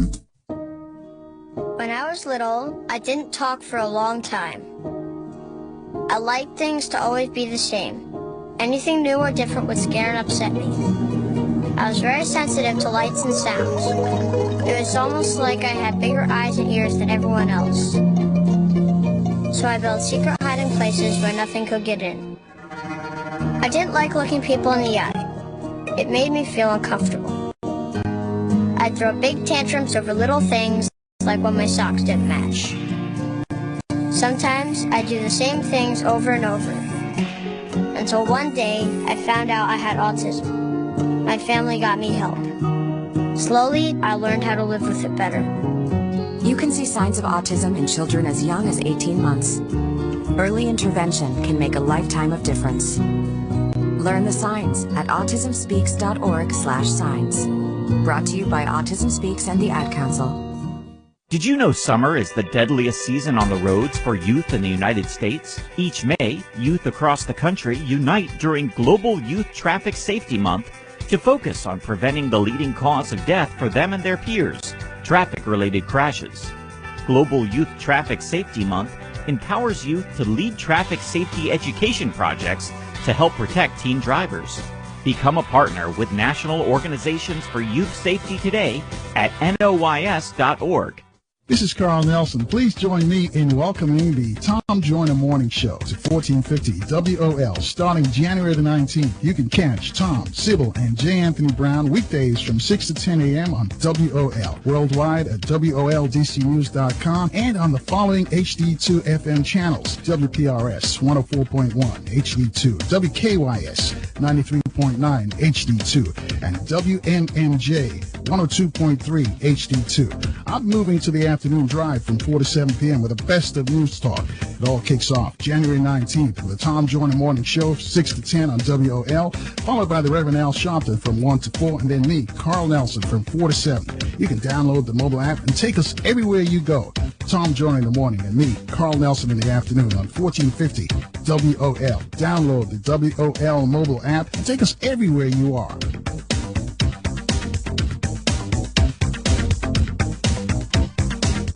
Real Talk Radio in the AM. Carl Nelson on 1450 WOL. And thank you for staying with us, folks, as you listen to this special tribute to Dr. Frances Cress Welsing. And I need to tell you some of the folks that we've had so far: Dr. James Small, Dr. Runoko Rashidi, Elton Maddox, Sister Ama, Jim Clingman, Molly Bell, Leonard Jeffries, Umar Johnson, Dr. Patricia Newton, Ms. Cathy Hughes, Minister Louis Farrakhan, Dick Gregory, Claud Anderson, Pastor Willie Wilson, Kaba, Kamene. Some of you know Ms. Booker T from Coleman from the Hidden Color series. But joining us right now is Dr., as I like to call him, Neely Fuller Jr. Neely Fuller Jr., welcome back to WOL Radio. Yes, sir. Thank you. You know, Dr. Wilson always mentions you whenever she's on the air. She always gives you credit for, I guess, coming up with that theory, of white supremacy. I want you to tell us about Dr. Welsing, your thoughts on Dr. Welsing. Well, just what you just said, I encountered her about 1969 or 1970 at a meeting, and she just listened. We were just talking. I didn't know her. She didn't know me. And many of the people who were at the meeting didn't know each other. We were just talking about the racial situation. It's about 1969, and which was right after the riots here in Washington, D.C., what people might call the Martin Luther King riots, the riots that happened right after he was assassinated.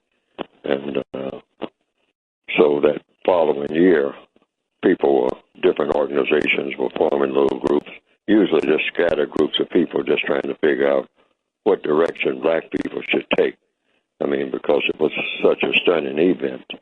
And so I was at a meeting, and I just started talking to Dr. Welsing, and she said something to the effect, said, "You talk kind of funny. You talk kind of different from most people that I talk to about this racial issue." And I said, "What do you mean by that?" And she said, "Well, you just talk different. But go ahead and tell me what you think about what should be done and what is going on and your views of it and whatnot." So I just sat down and did, mostly referring to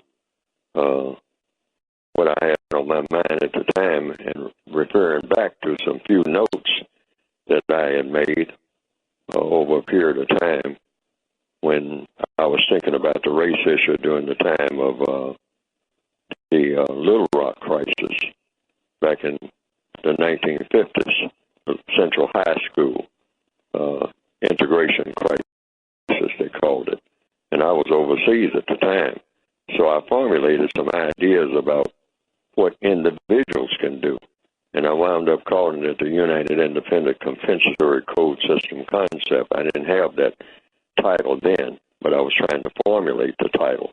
But what I called this concept, because I kept seeing that people were forming organizations, and then organizations would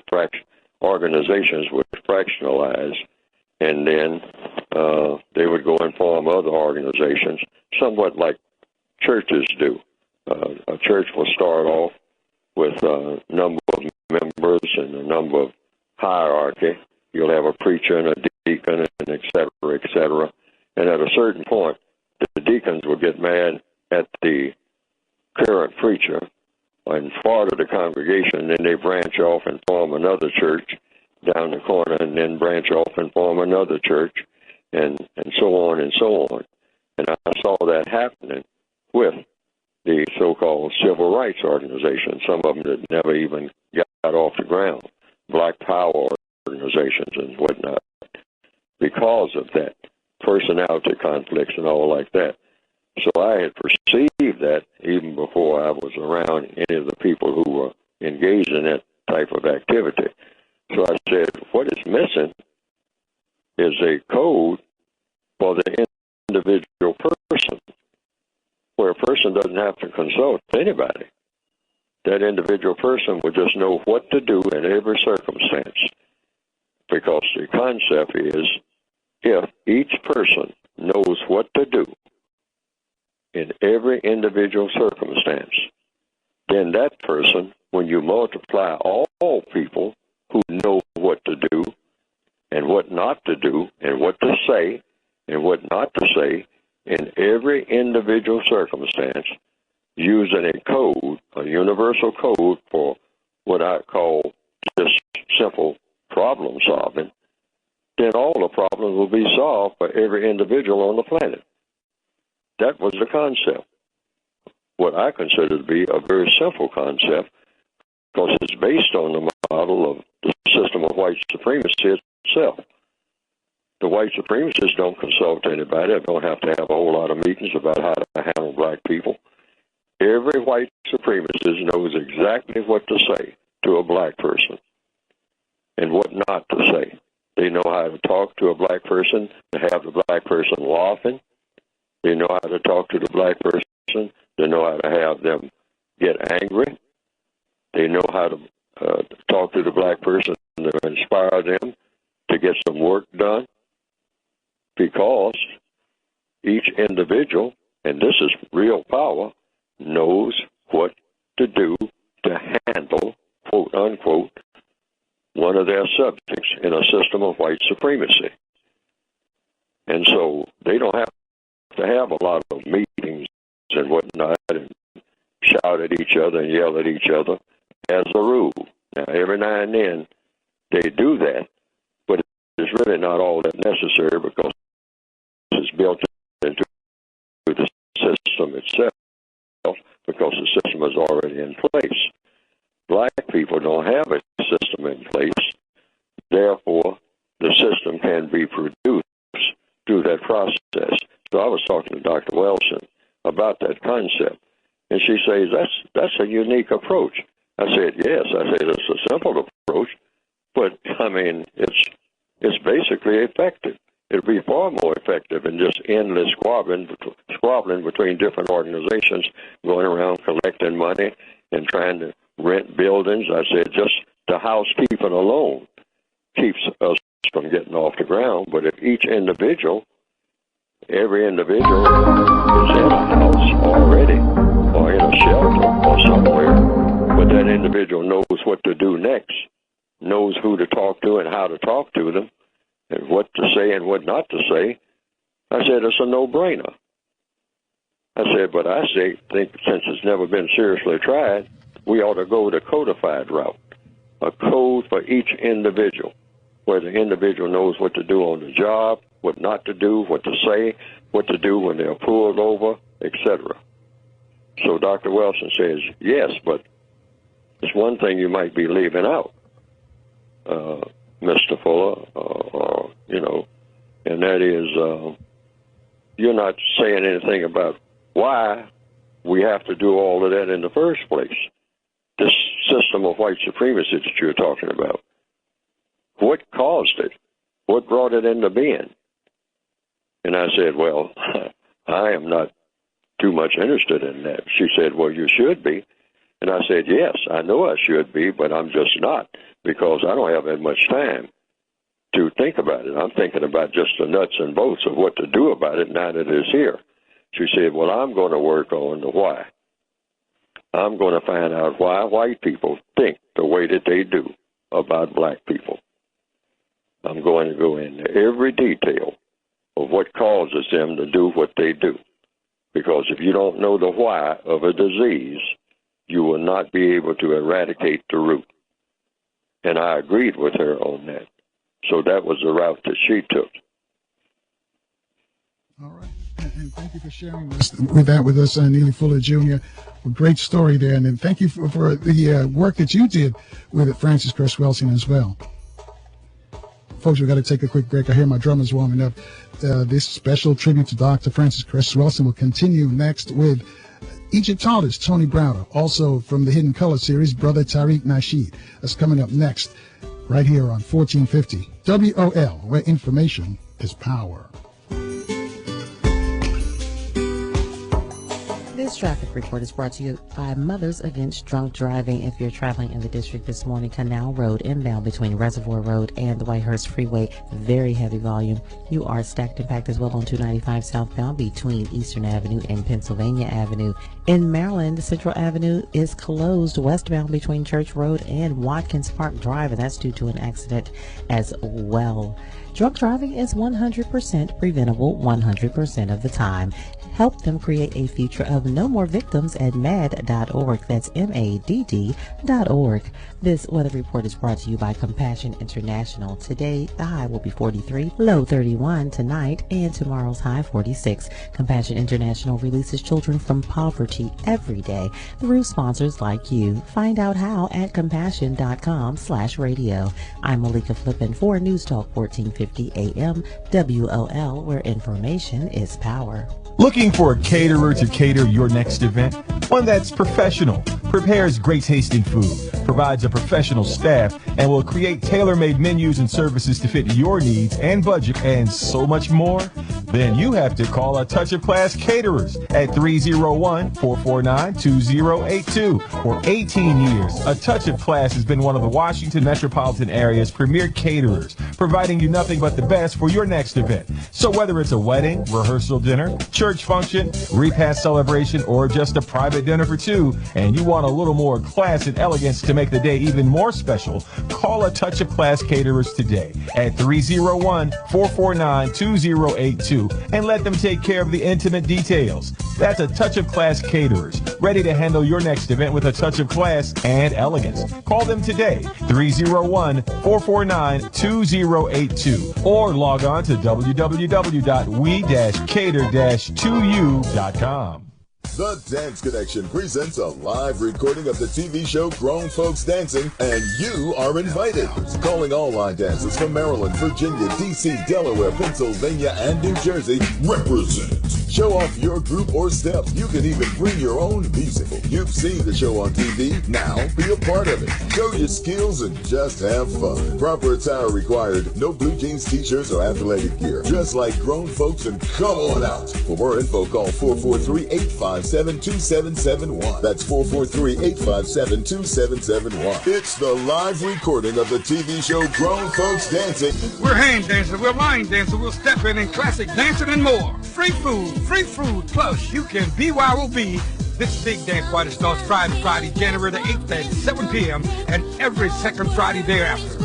At the American Legion located at 905 Sligo Avenue in Silver Spring, Maryland. Don't miss it. It's going to be a big one. I'm Karen, and two very important people in my life, my husband and my father, have been diagnosed with atrial fibrillation. Atrial fibrillation, or AFib, is a type of irregular heartbeat. People with AFib are 5 times more likely to have a stroke than people without AFib. Talk with a healthcare professional today about your risk and learn how to manage AFib to prevent a stroke. Visit stroke.org/AFib to learn more. WOL Washington, WPRS HD2 Waldorf, WKYS HD2 Washington, WMMJ HD2 Bethesda, celebrating 35 years of service to the community, where information is power. The views and opinions of the following show do not necessarily reflect the views and opinions of News Talk 1450 WOL, Radio 1 Incorporated, or their management. Welcome to the Carl Nelson Show on Washington, D.C.'s 1450 WOL Radio and live around the world on WOLDCnews.com. Thank you for staying with us in this special tribute to Dr. Frances Cress Welsing. Just want to remind you folks, on Thursday, January the 4th at Howard University's Blackburn Center, the community will pay tribute to Dr. Welsing. That's the second Thursday of every month. They do that all the time.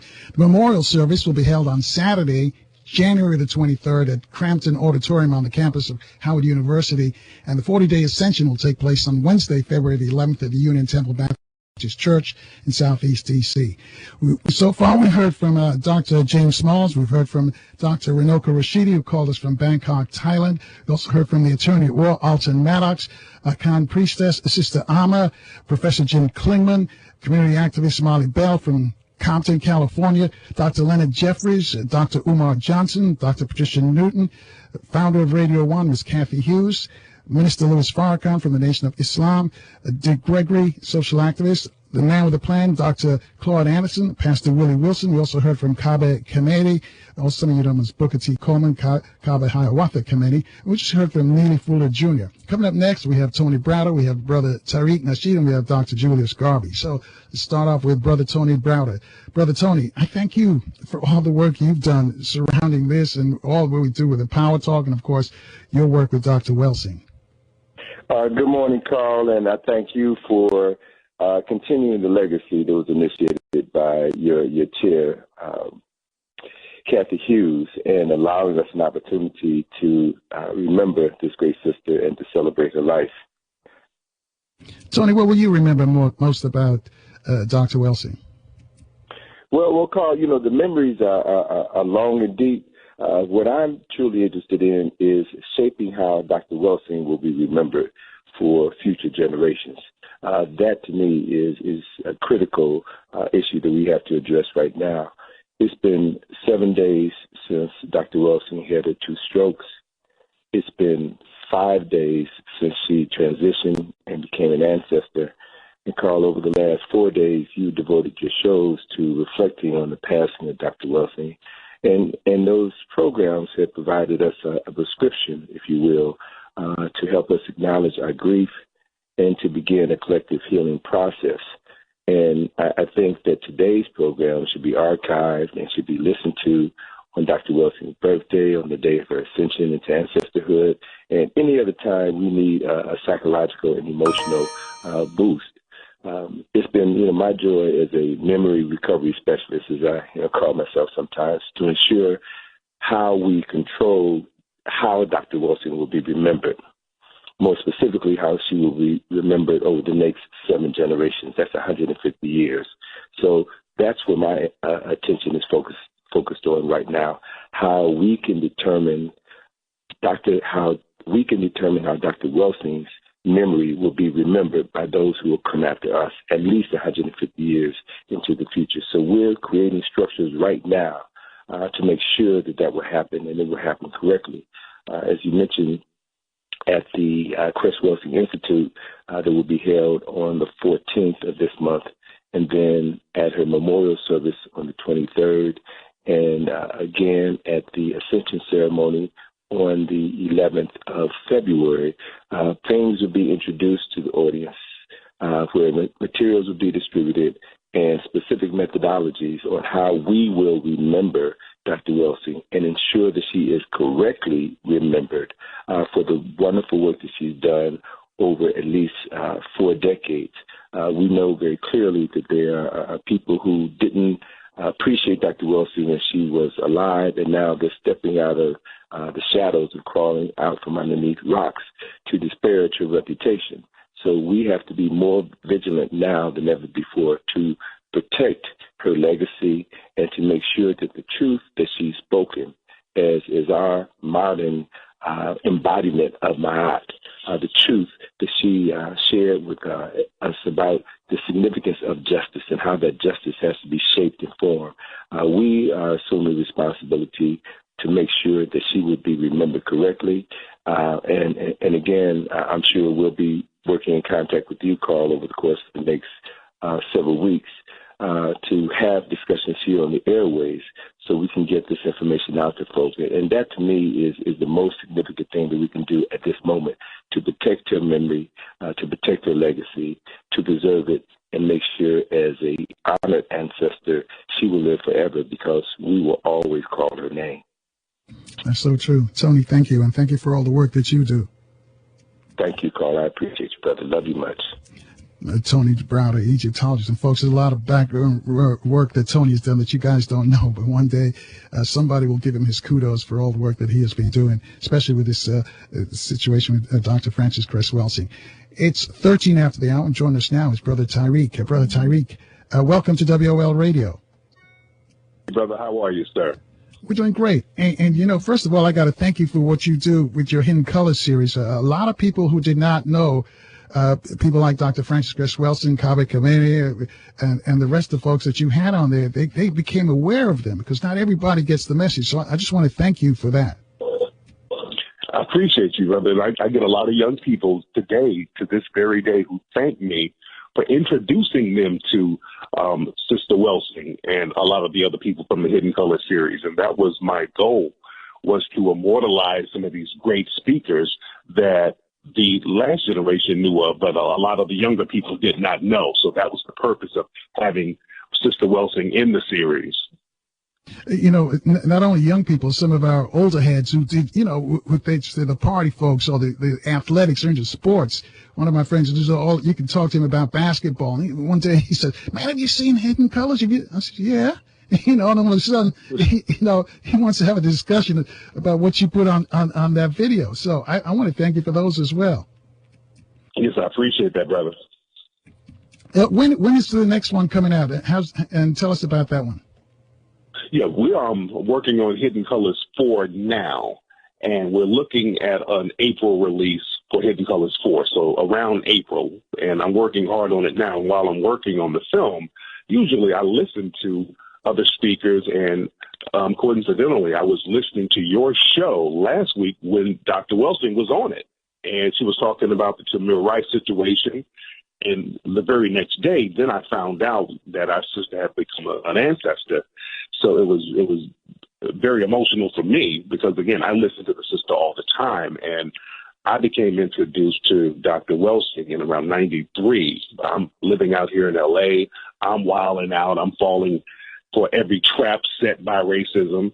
And a friend of mine gave me the ISIS papers, and I read that, and it blew my mind. And even today, when people ask me, what was the most influential book that you've ever read, I always tell them it was the ISIS papers, because that book gave me so much clarity about what's going on out here.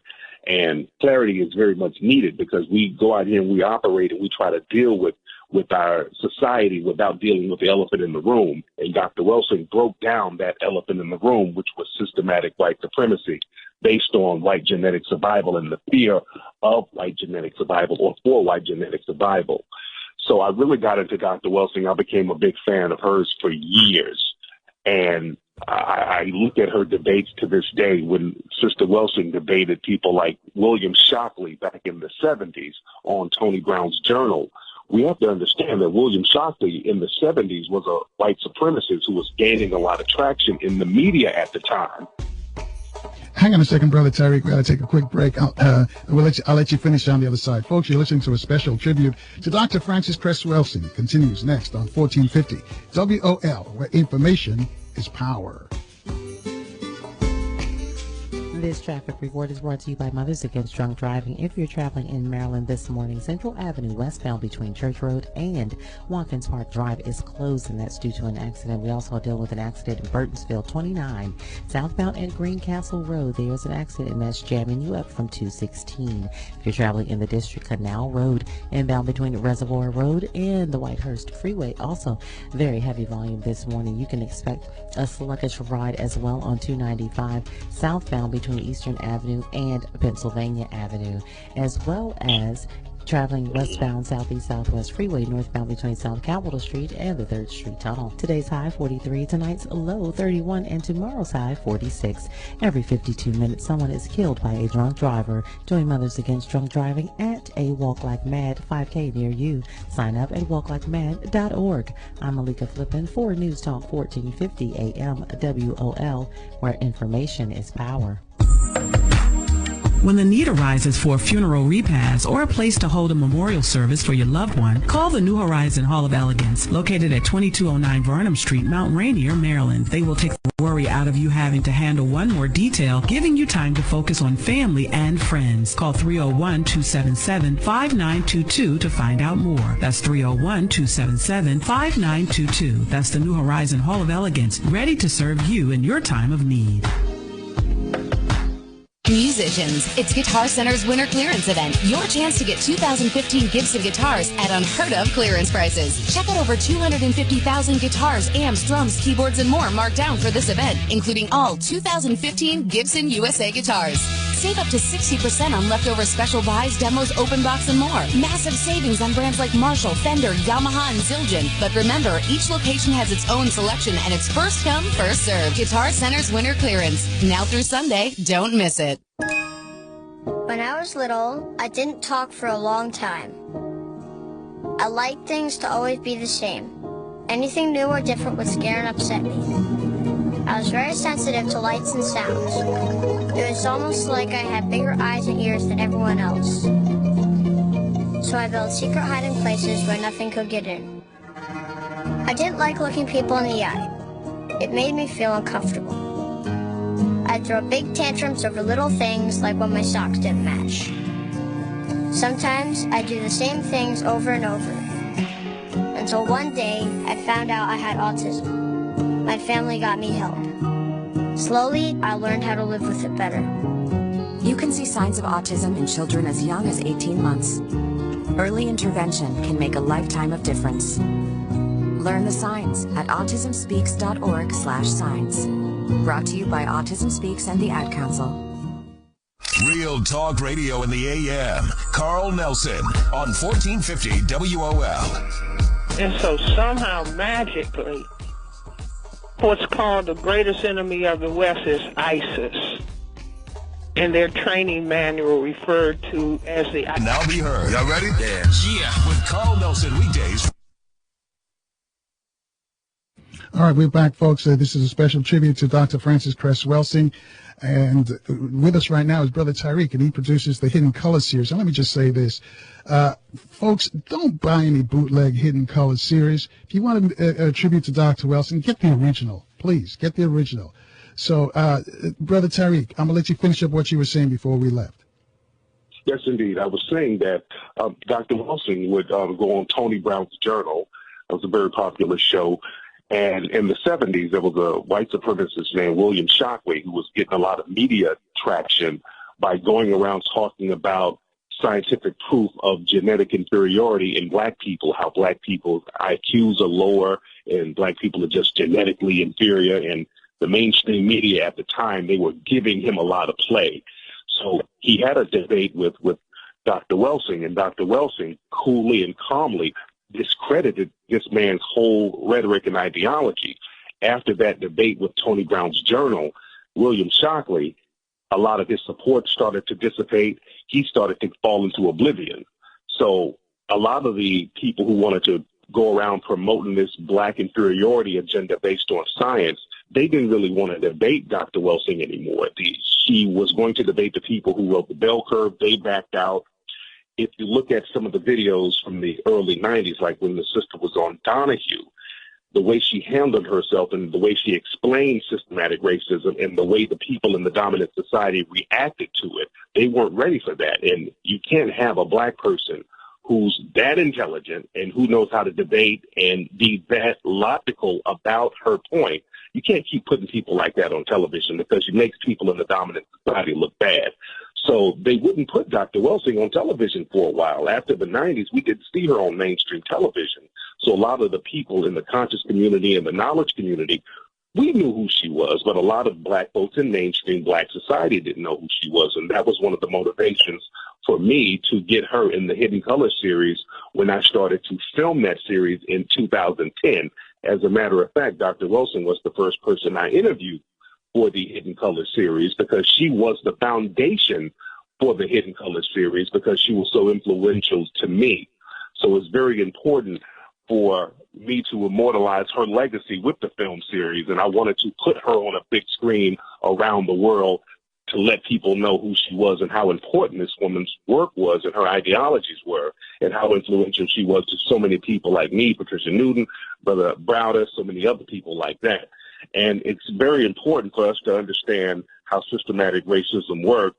And she talked about the why, because the why is very important. We need to know why something is happening because we as melanated people globally, we think that there's something that we can do to somehow dissipate the hatred coming from people who practice systematic racism.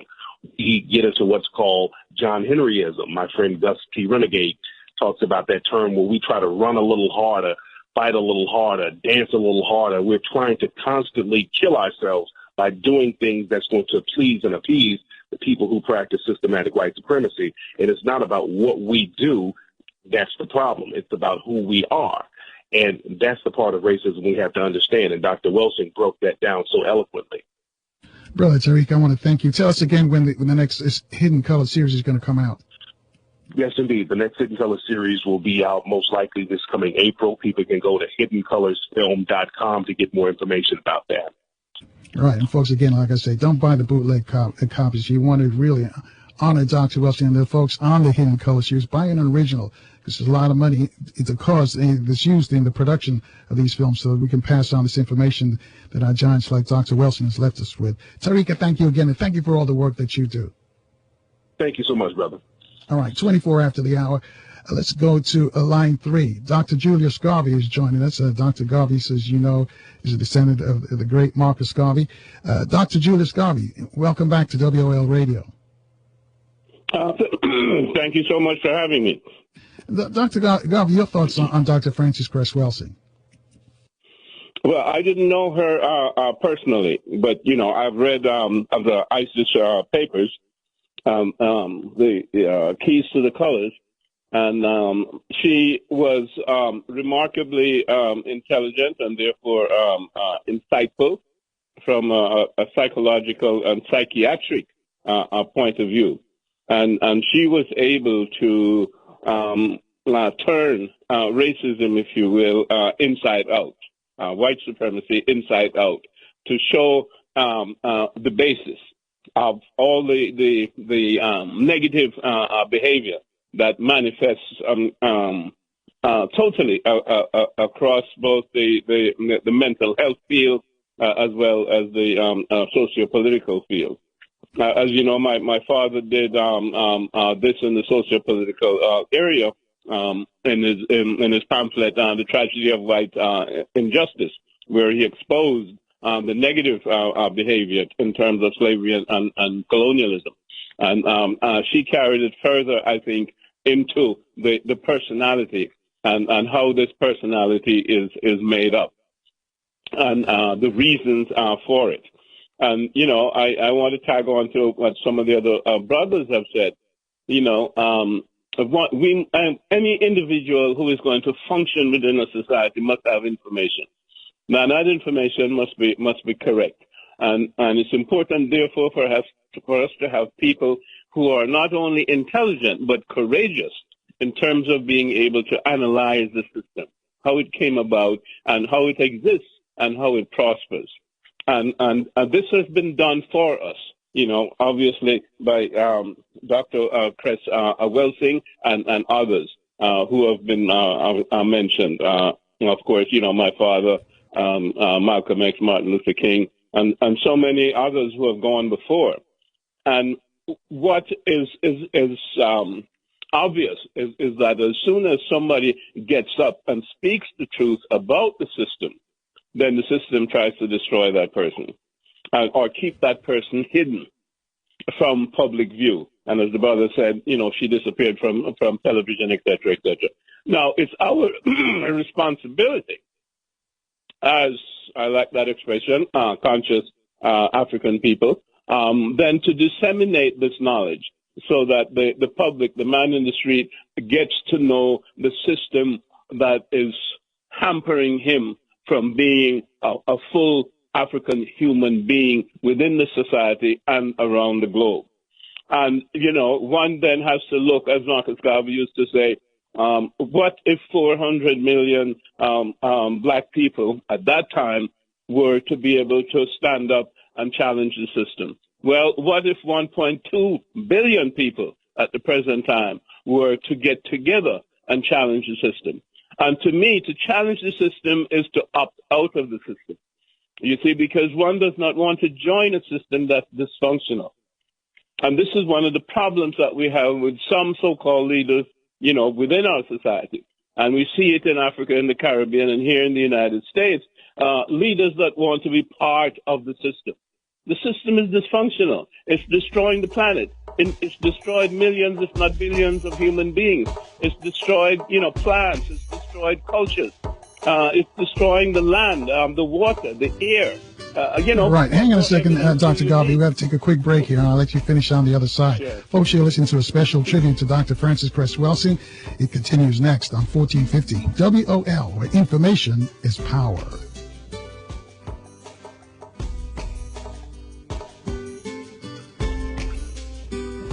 What they call it, not Francis Welsing calls it, what they refer to the gun as the great equalizer.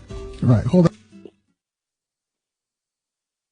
Or finding something that you love so that your job never feels like work? Join Radio 1 for our Radio 1 Career Showcase on Thursday, January 21st from 9 a.m. until 8 p.m. at Martin's Crosswinds in Greenbelt, Maryland. MGM National Harbor will be hiring over 3,500 people for unique and exciting career opportunities in the coming months.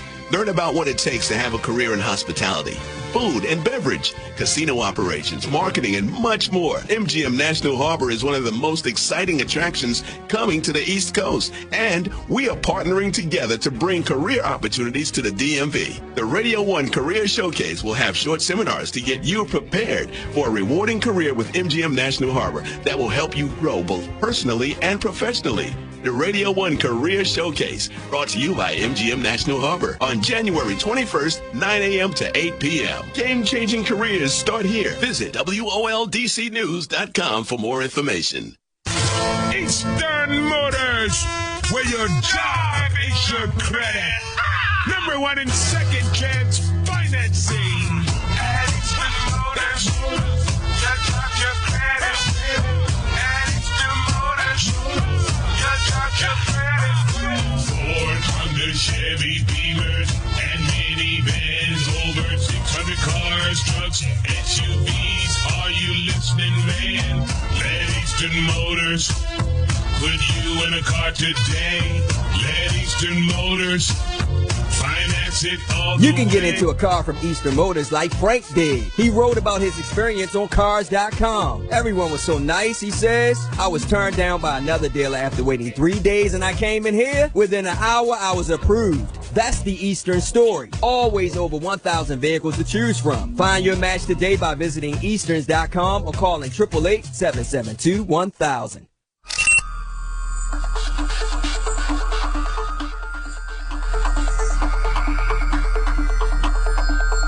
Real Talk Radio in the AM. The #1 morning show. #1 on everybody list. Carl Nelson on 1450 WOL. And thank you for staying with us 29 minutes away from the top of the hour. This special tribute to Dr. Francis Cress Welsing, continuing with Dr. Julius Garvey, the son of late Dr. Marcus Garvey.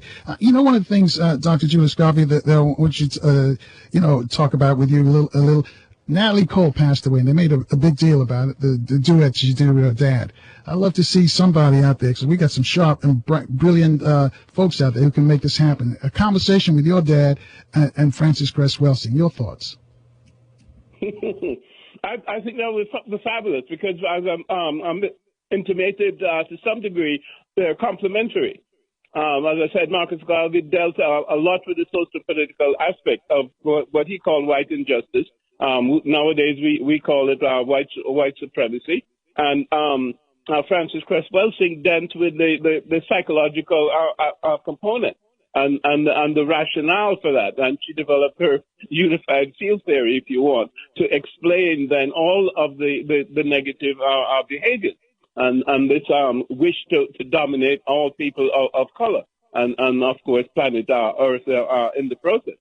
So I think that conversation would be wonderful and very complimentary. And I think for us to honor the legacy of Dr. Welsing as well as Marcus Garvey is to internalize the information that they have given to us, so that we have self-transformation as individuals and then group transformation.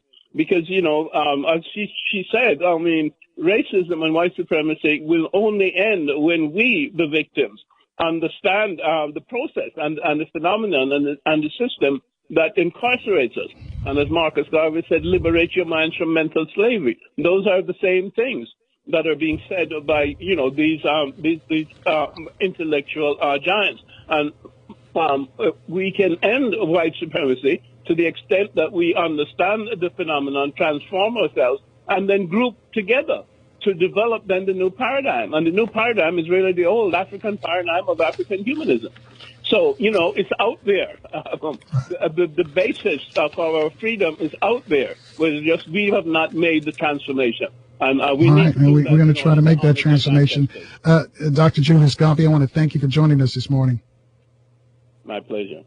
All right, Dr. Julius Garvey, the son of late Marcus Garvey. And we keep going 26 away from the top of the hour. Let's bring in now Sister Sabrina Johnson.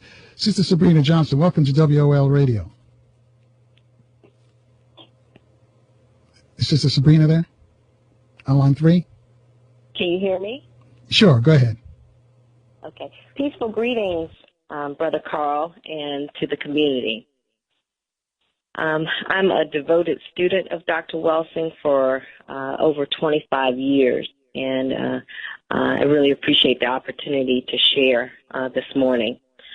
I want to salute Dr. Welsing's endless patience, her unwavering commitment, and her extraordinary courage.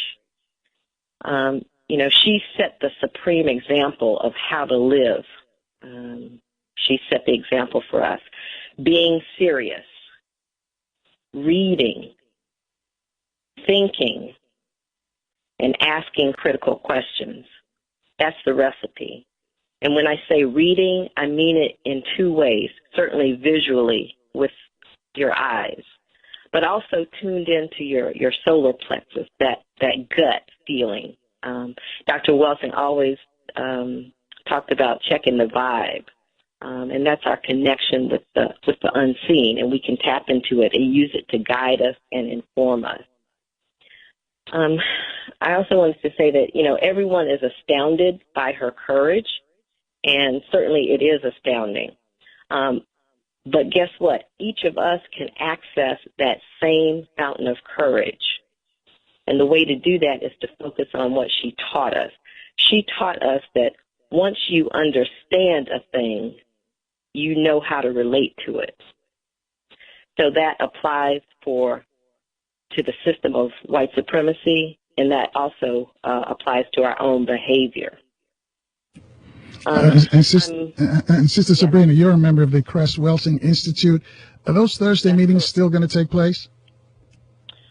We are definitely convening next Thursday, which is January 14th, and we are working out arrangements to see, what we can do to move forward, whether it would be at the Howard University location or not. So those considerations are in process. So is it still open to the public the next Thursday, the 14th? Yes, come. We want to use the time to really pay tribute, have an opportunity for the public at large and the students of the Institute to come together and share and, move forward, but also acknowledge the healing that needs to take place. So come out and let's share at 7 o'clock at Howard University's Blackburn Center in the Forum Room. All right. Thank you, Sister Sabrina. Thank you for keeping her legacy alive as well. Thank you. I'm really grateful to have walked so closely with her and for so long, and I'm really going to miss the all day and much of the night discussions and birthday dinners and having her in my home. But she's embedded in me and in all of us. And so Mr. Neely Fuller Jr. and Dr. Welsing together gave us the roadmap to justice. So Black people, stand up and let's walk forward. Okay. 22 away from the top of the hour. Let's bring in now Sister Jawana. Sister Jawana, just like Sister Sabrina, worked with Dr. Frances Cress Welsing and was at her bedside when she made her transition. Sister Jawana, Hotep, welcome back. Welcome to WL Radio. Greetings, Carl, and thank you ever so much for doing this program. It's very uplifting and beneficial to our community. We needed to have this moment. What was it like when you were there when Dr. Welsing made her transition? Can you describe it for the folks who weren't there? Well, her sister Lorne called from Chicago to say Dr. Welsing could not she could not reach her sister. She's been calling since 2 a.m. I spoke with Doc about 8 months ago when I tried to persuade her to give a door key to someone she knew and trusted that was close by because her family is in Chicago. I recommended Dr. Jawara Hunter, who doesn't live far from her. And when I got that call from Lorne, I told her I would call Jawara to get the door key. Lord, behold, she had not given him the key. So the process began as he stopped what he was doing at the store and came to her home to try to enter. Then the police, the fire department was called, and that's how they got in the house. He called me back to say they were taking her to the hospital, and I was the first to arrive. She was in emergency care, and they more or less said she was not responding at that point. So they took her upstairs to a room, and she was on life support. that Lorne called again later on. Right, hold that story right there, Jawana. We got to take a quick break. When we come back, I want you to finish up that story. And also, Lorne is going to join us, and also Attorney Legrand Clegg is going to be here as well. 800-450-7876, the special tribute to Dr. Frances Cress Welsing continues as the big show rolls on from 1450 WOL, where information is power. Good morning, I'm Mike Fortier. Here's the latest from News1.com, brought to you in part by Lead Safe America. Think lead poisoning is just a problem of the past? Think again. 1 in 4 kids lives in a home with potential lead paint hazards. Learn more, be safe. LeadSafeAmerica.org. President Obama will talk about his new gun initiatives tonight. Obama will take part in a town hall meeting on CNN. Presidential spokesman Josh Earnest says he hopes the event will kickstart a constructive national conversation about gun violence. He says people on both sides of the issue can find common ground in order to make communities safer. This week, the president taking a series of executive actions aimed at reducing gun violence. Earnest says the president expects to take some questions from people who disagree with him. The town hall event will be held at George Mason University. The woman hit by a ride-on bus Tuesday morning has died. Montgomery County Police ID'd the victim as 67-year-old Devika Gunasekari, who worked at a nearby daycare center and was loved by co-workers like Sylvia Moreno. I think all of us we're so hurt by the circumstances of her death. You know, such a wonderful, caring, kind, giving person. The accident happening near Battery Park in Bethesda. Gunasekari transported to a local hospital where she succumbs to her injuries. No one on the bus seriously injured. Attorneys for a Baltimore police officer say they'll appeal a judge's ruling compelling him to testify against 2 other cops charged in the death of Freddie Gray. The judge yesterday ordering Officer William Porter to testify against Officers Cesar Goodson and Sergeant Alicia White in their upcoming trials. And University of Maryland law professor Doug Colbert says Porter probably won't win his appeal. When prosecutors want to immunize a witness and say we're not going to use your testimony, the witness is left with either complying or being held in contempt. Porter being granted limited immunity so prosecutors can't use his testimony in the trials when he's retried in June. This report brought to you in part by the Crohn's and Colitis Foundation. Each day, more than 1.6 million Americans suffer with Crohn's disease or ulcerative colitis. Support the Crohn's and Colitis Foundation of America to help and find cures at ccfa.org. I'm Mike Fortier. When you're looking for news for Black America, go to news1.com. Good morning. This WOL traffic update is brought to you by Centrum Silver Multivitamins. Around the Beltway, inner loop still slow College Park to Greenbelt Metro. Outer loop slowing still from College Park to Silver Spring to 10 northbound. In delays from Swan Creek Road to Kirby Hill Road. And on Central Avenue westbound after Church Road and Bowie, it was the accident with a very significant delay now as you head toward the accident scene. Centrum Silver Multivitamins now with more vitamin D3, their highest level of D3 ever.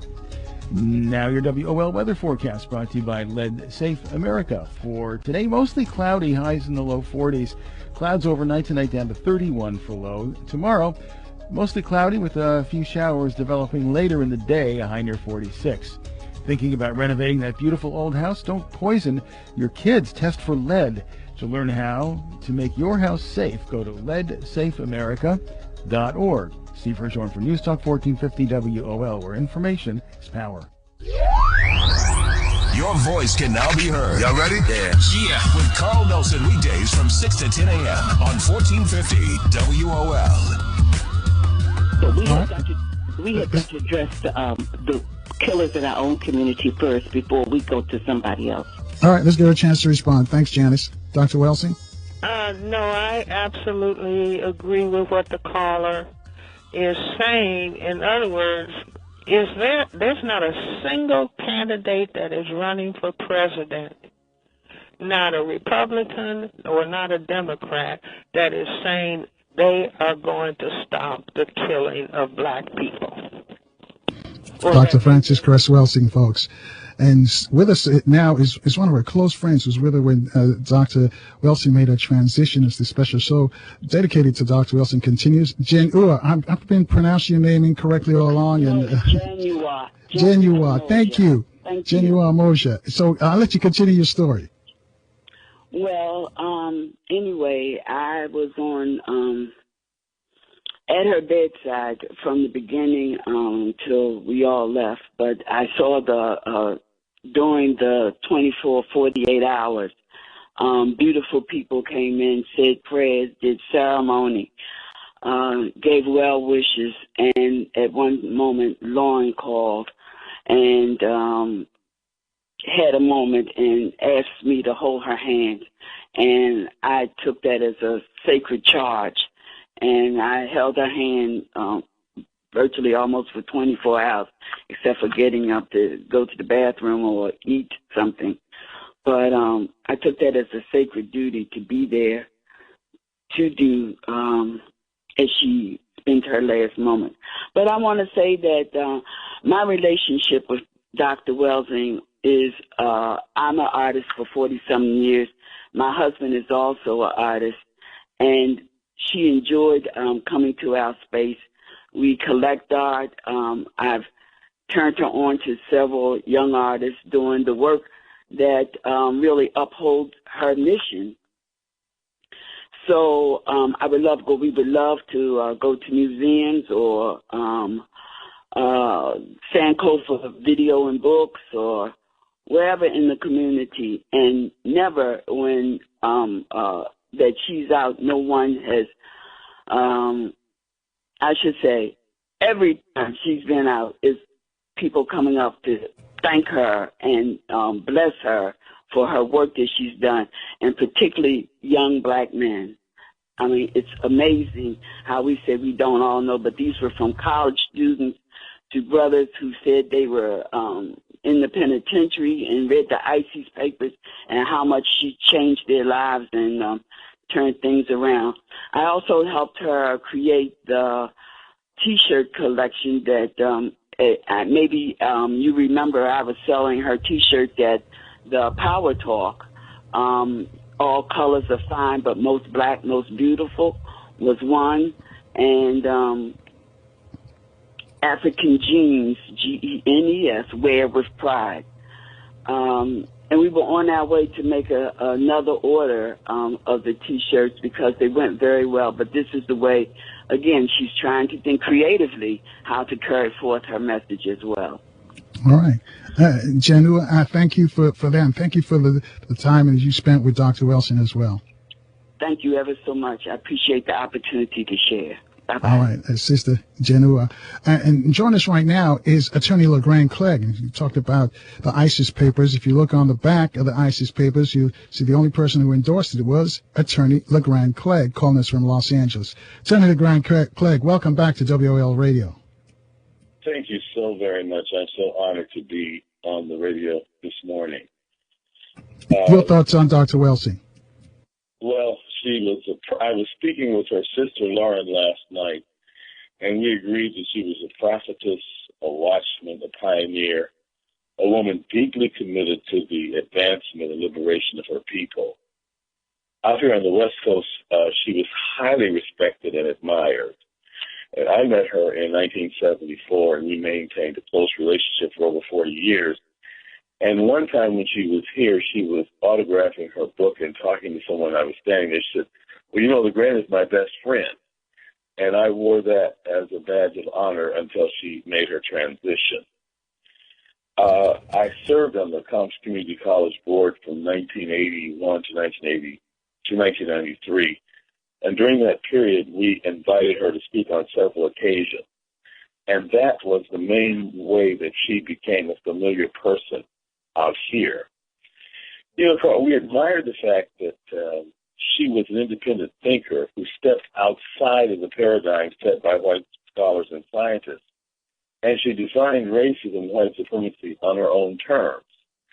And that is what distinguished her, from my perspective, and from that of others. She would whites have considered, black people, the black problem. She said, no, white people are the problem.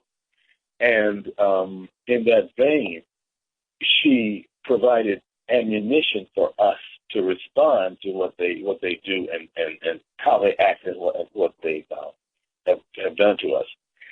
Interestingly, in her book, she mentions that Sigmund Freud, the so-called greatest behavioral scientist of all time, during the time that the white supremacists in Europe were preparing to annihilate a third of the Jewish population, he was talking about sex repression. And for many years, she talked about the fact, I'm not going to make the mistake that he made by pretending that the issues are other than they are. It's racism, white supremacy, and we need to prepare for it. And in her later years, she talked about the peril in which we find ourselves. You know, after our President Obama was elected, many black people thought that we had entered a period of non-racial, they talked of post-racism is what they called it. But one need merely turn to yesterday's New York Times, and I thought about this yesterday as I was reading it, the Wednesday, January 6th edition of the New York Times, page B1. At the bottom of the page, it says, racial identity returns to American politics, and it focuses on Donald Trump. And it states Donald Trump, whose strongest support is from less educated, lower-income white men, would beat Hillary Clinton, were that the only population from which votes would be drawn. When you read the article, it's almost a Hitlerian preparatory piece. And it's precisely what Frances was asking us to look at in terms of the behavior of white people. Another point that I remember her saying years and years ago, because, you know, we've been taught to think we're ugly, that we're bad, on and on. She said, you should watch all behavior. She said, I watch whites when they say they're superior. I watch them when they say I am inferior, and I watch them when they suntan. And it was so profound because, you see, by her stepping outside of the paradigm set by whites in terms of how we should dialogue on this issue, she confronted them with their own pathology and gave us, as I said, ammunition to deal with it. She talked about them as a minority, as genetically recessive, all of which their own anthropologists say, but it had never been brought forth politically. Her courage was so overwhelming to me. I mean, just incredibly courageous in terms of what she would do and say, and she never shrunk from what she thought her responsibility was to raise the consciousness of our people as to the peril of white supremacy. All right, and Legrand, we're going to have to let you go. We've got to take a quick break here. Just want to tell folks, When We Rule the World, is that still available? Oh, yes, When Black Men Rule the World, yes, it is. Right, and that's what Legrand is known for. Legrand, we'll talk later, but I thank you very much for joining us. You're welcome. And again, you pick up the ISIS papers, you look at the back of it, and you'll see Legrand's tribute to Dr. Cress Welsing on there. Folks, we got to take a quick break, but the tribute to Dr. Frances Cress Welsing continues next on 1450 WOL, where information is power.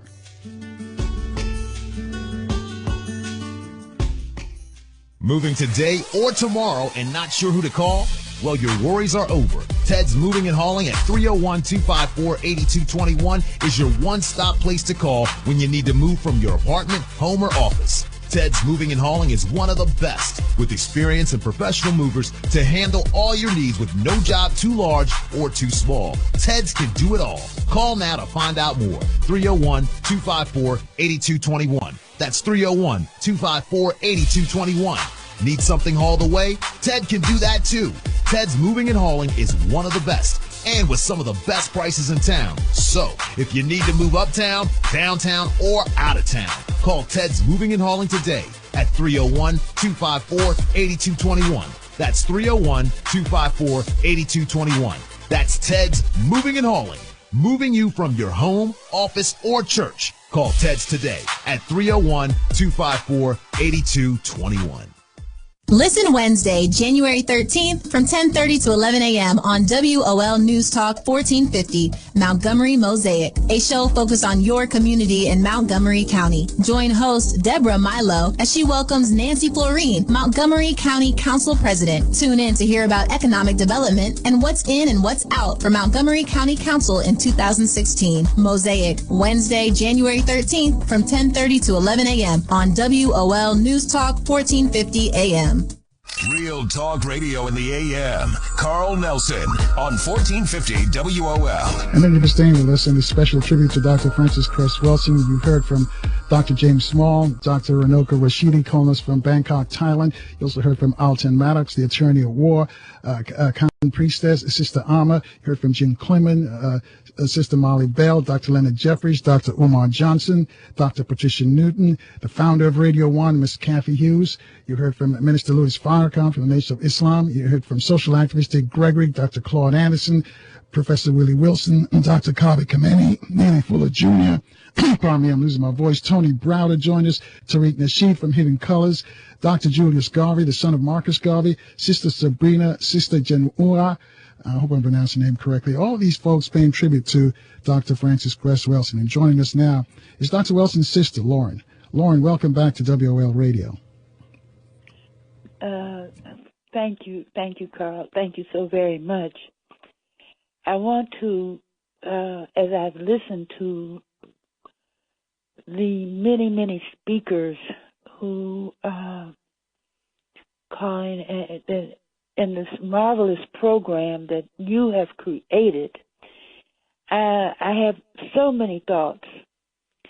I want to thank you for the work that you are doing, not just because of this program, but the work that you are doing to inform all of us and on the airwaves. Airwaves are very, very important. They're beyond our understanding, because when you broadcast and cast broadly information, words, energy, it's very, very significant. And so what you are doing with this tribute to Frances is beyond what we understand at this point. I think that it's at a level that I don't even have the real knowledge to speak on, but this is a wonderful, wonderful thing that you're doing. And it's not just because this is my sister am I saying this. I'm saying this because information is power. And if we don't continue to empower ourselves, we will not make it. Romans 12:2 says, "Be ye transformed by the renewal of your mind." Renewal to me in that sense means studying and improving ourselves and helping ourselves to get even more knowledge and more information.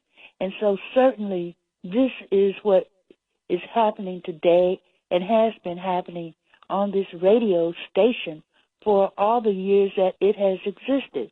So I want to really pay tribute to this program, to what you're doing, to Cathy Hughes, and to all the other people who support and work for this radio station.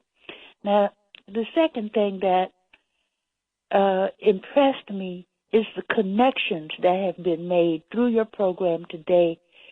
I hope that Frances is somewhere looking down at this program and seeing the connection between all of these people and herself.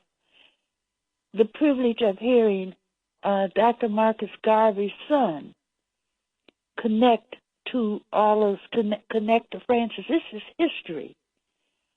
All the other historians and documentaries and people who have been connected today through these airwaves. This is very important. People understand and begin to understand how all of these people are thinking thoughts, are working hard to improve the quality of our lives and to work for justice and freedom. And so I thank you. And you know what, Lorne, we thank you. Thank you for loaning us your sister for so many years. And thank you again, and we'll see you at these events. Thank you. All right, folks, we got to get out of here. We got a traffic report coming up next for our listeners in the DMV, but we want you to stay strong, stay positive, always, always. Stay in the light. We'll see you tomorrow at 6 o'clock right here on 1450.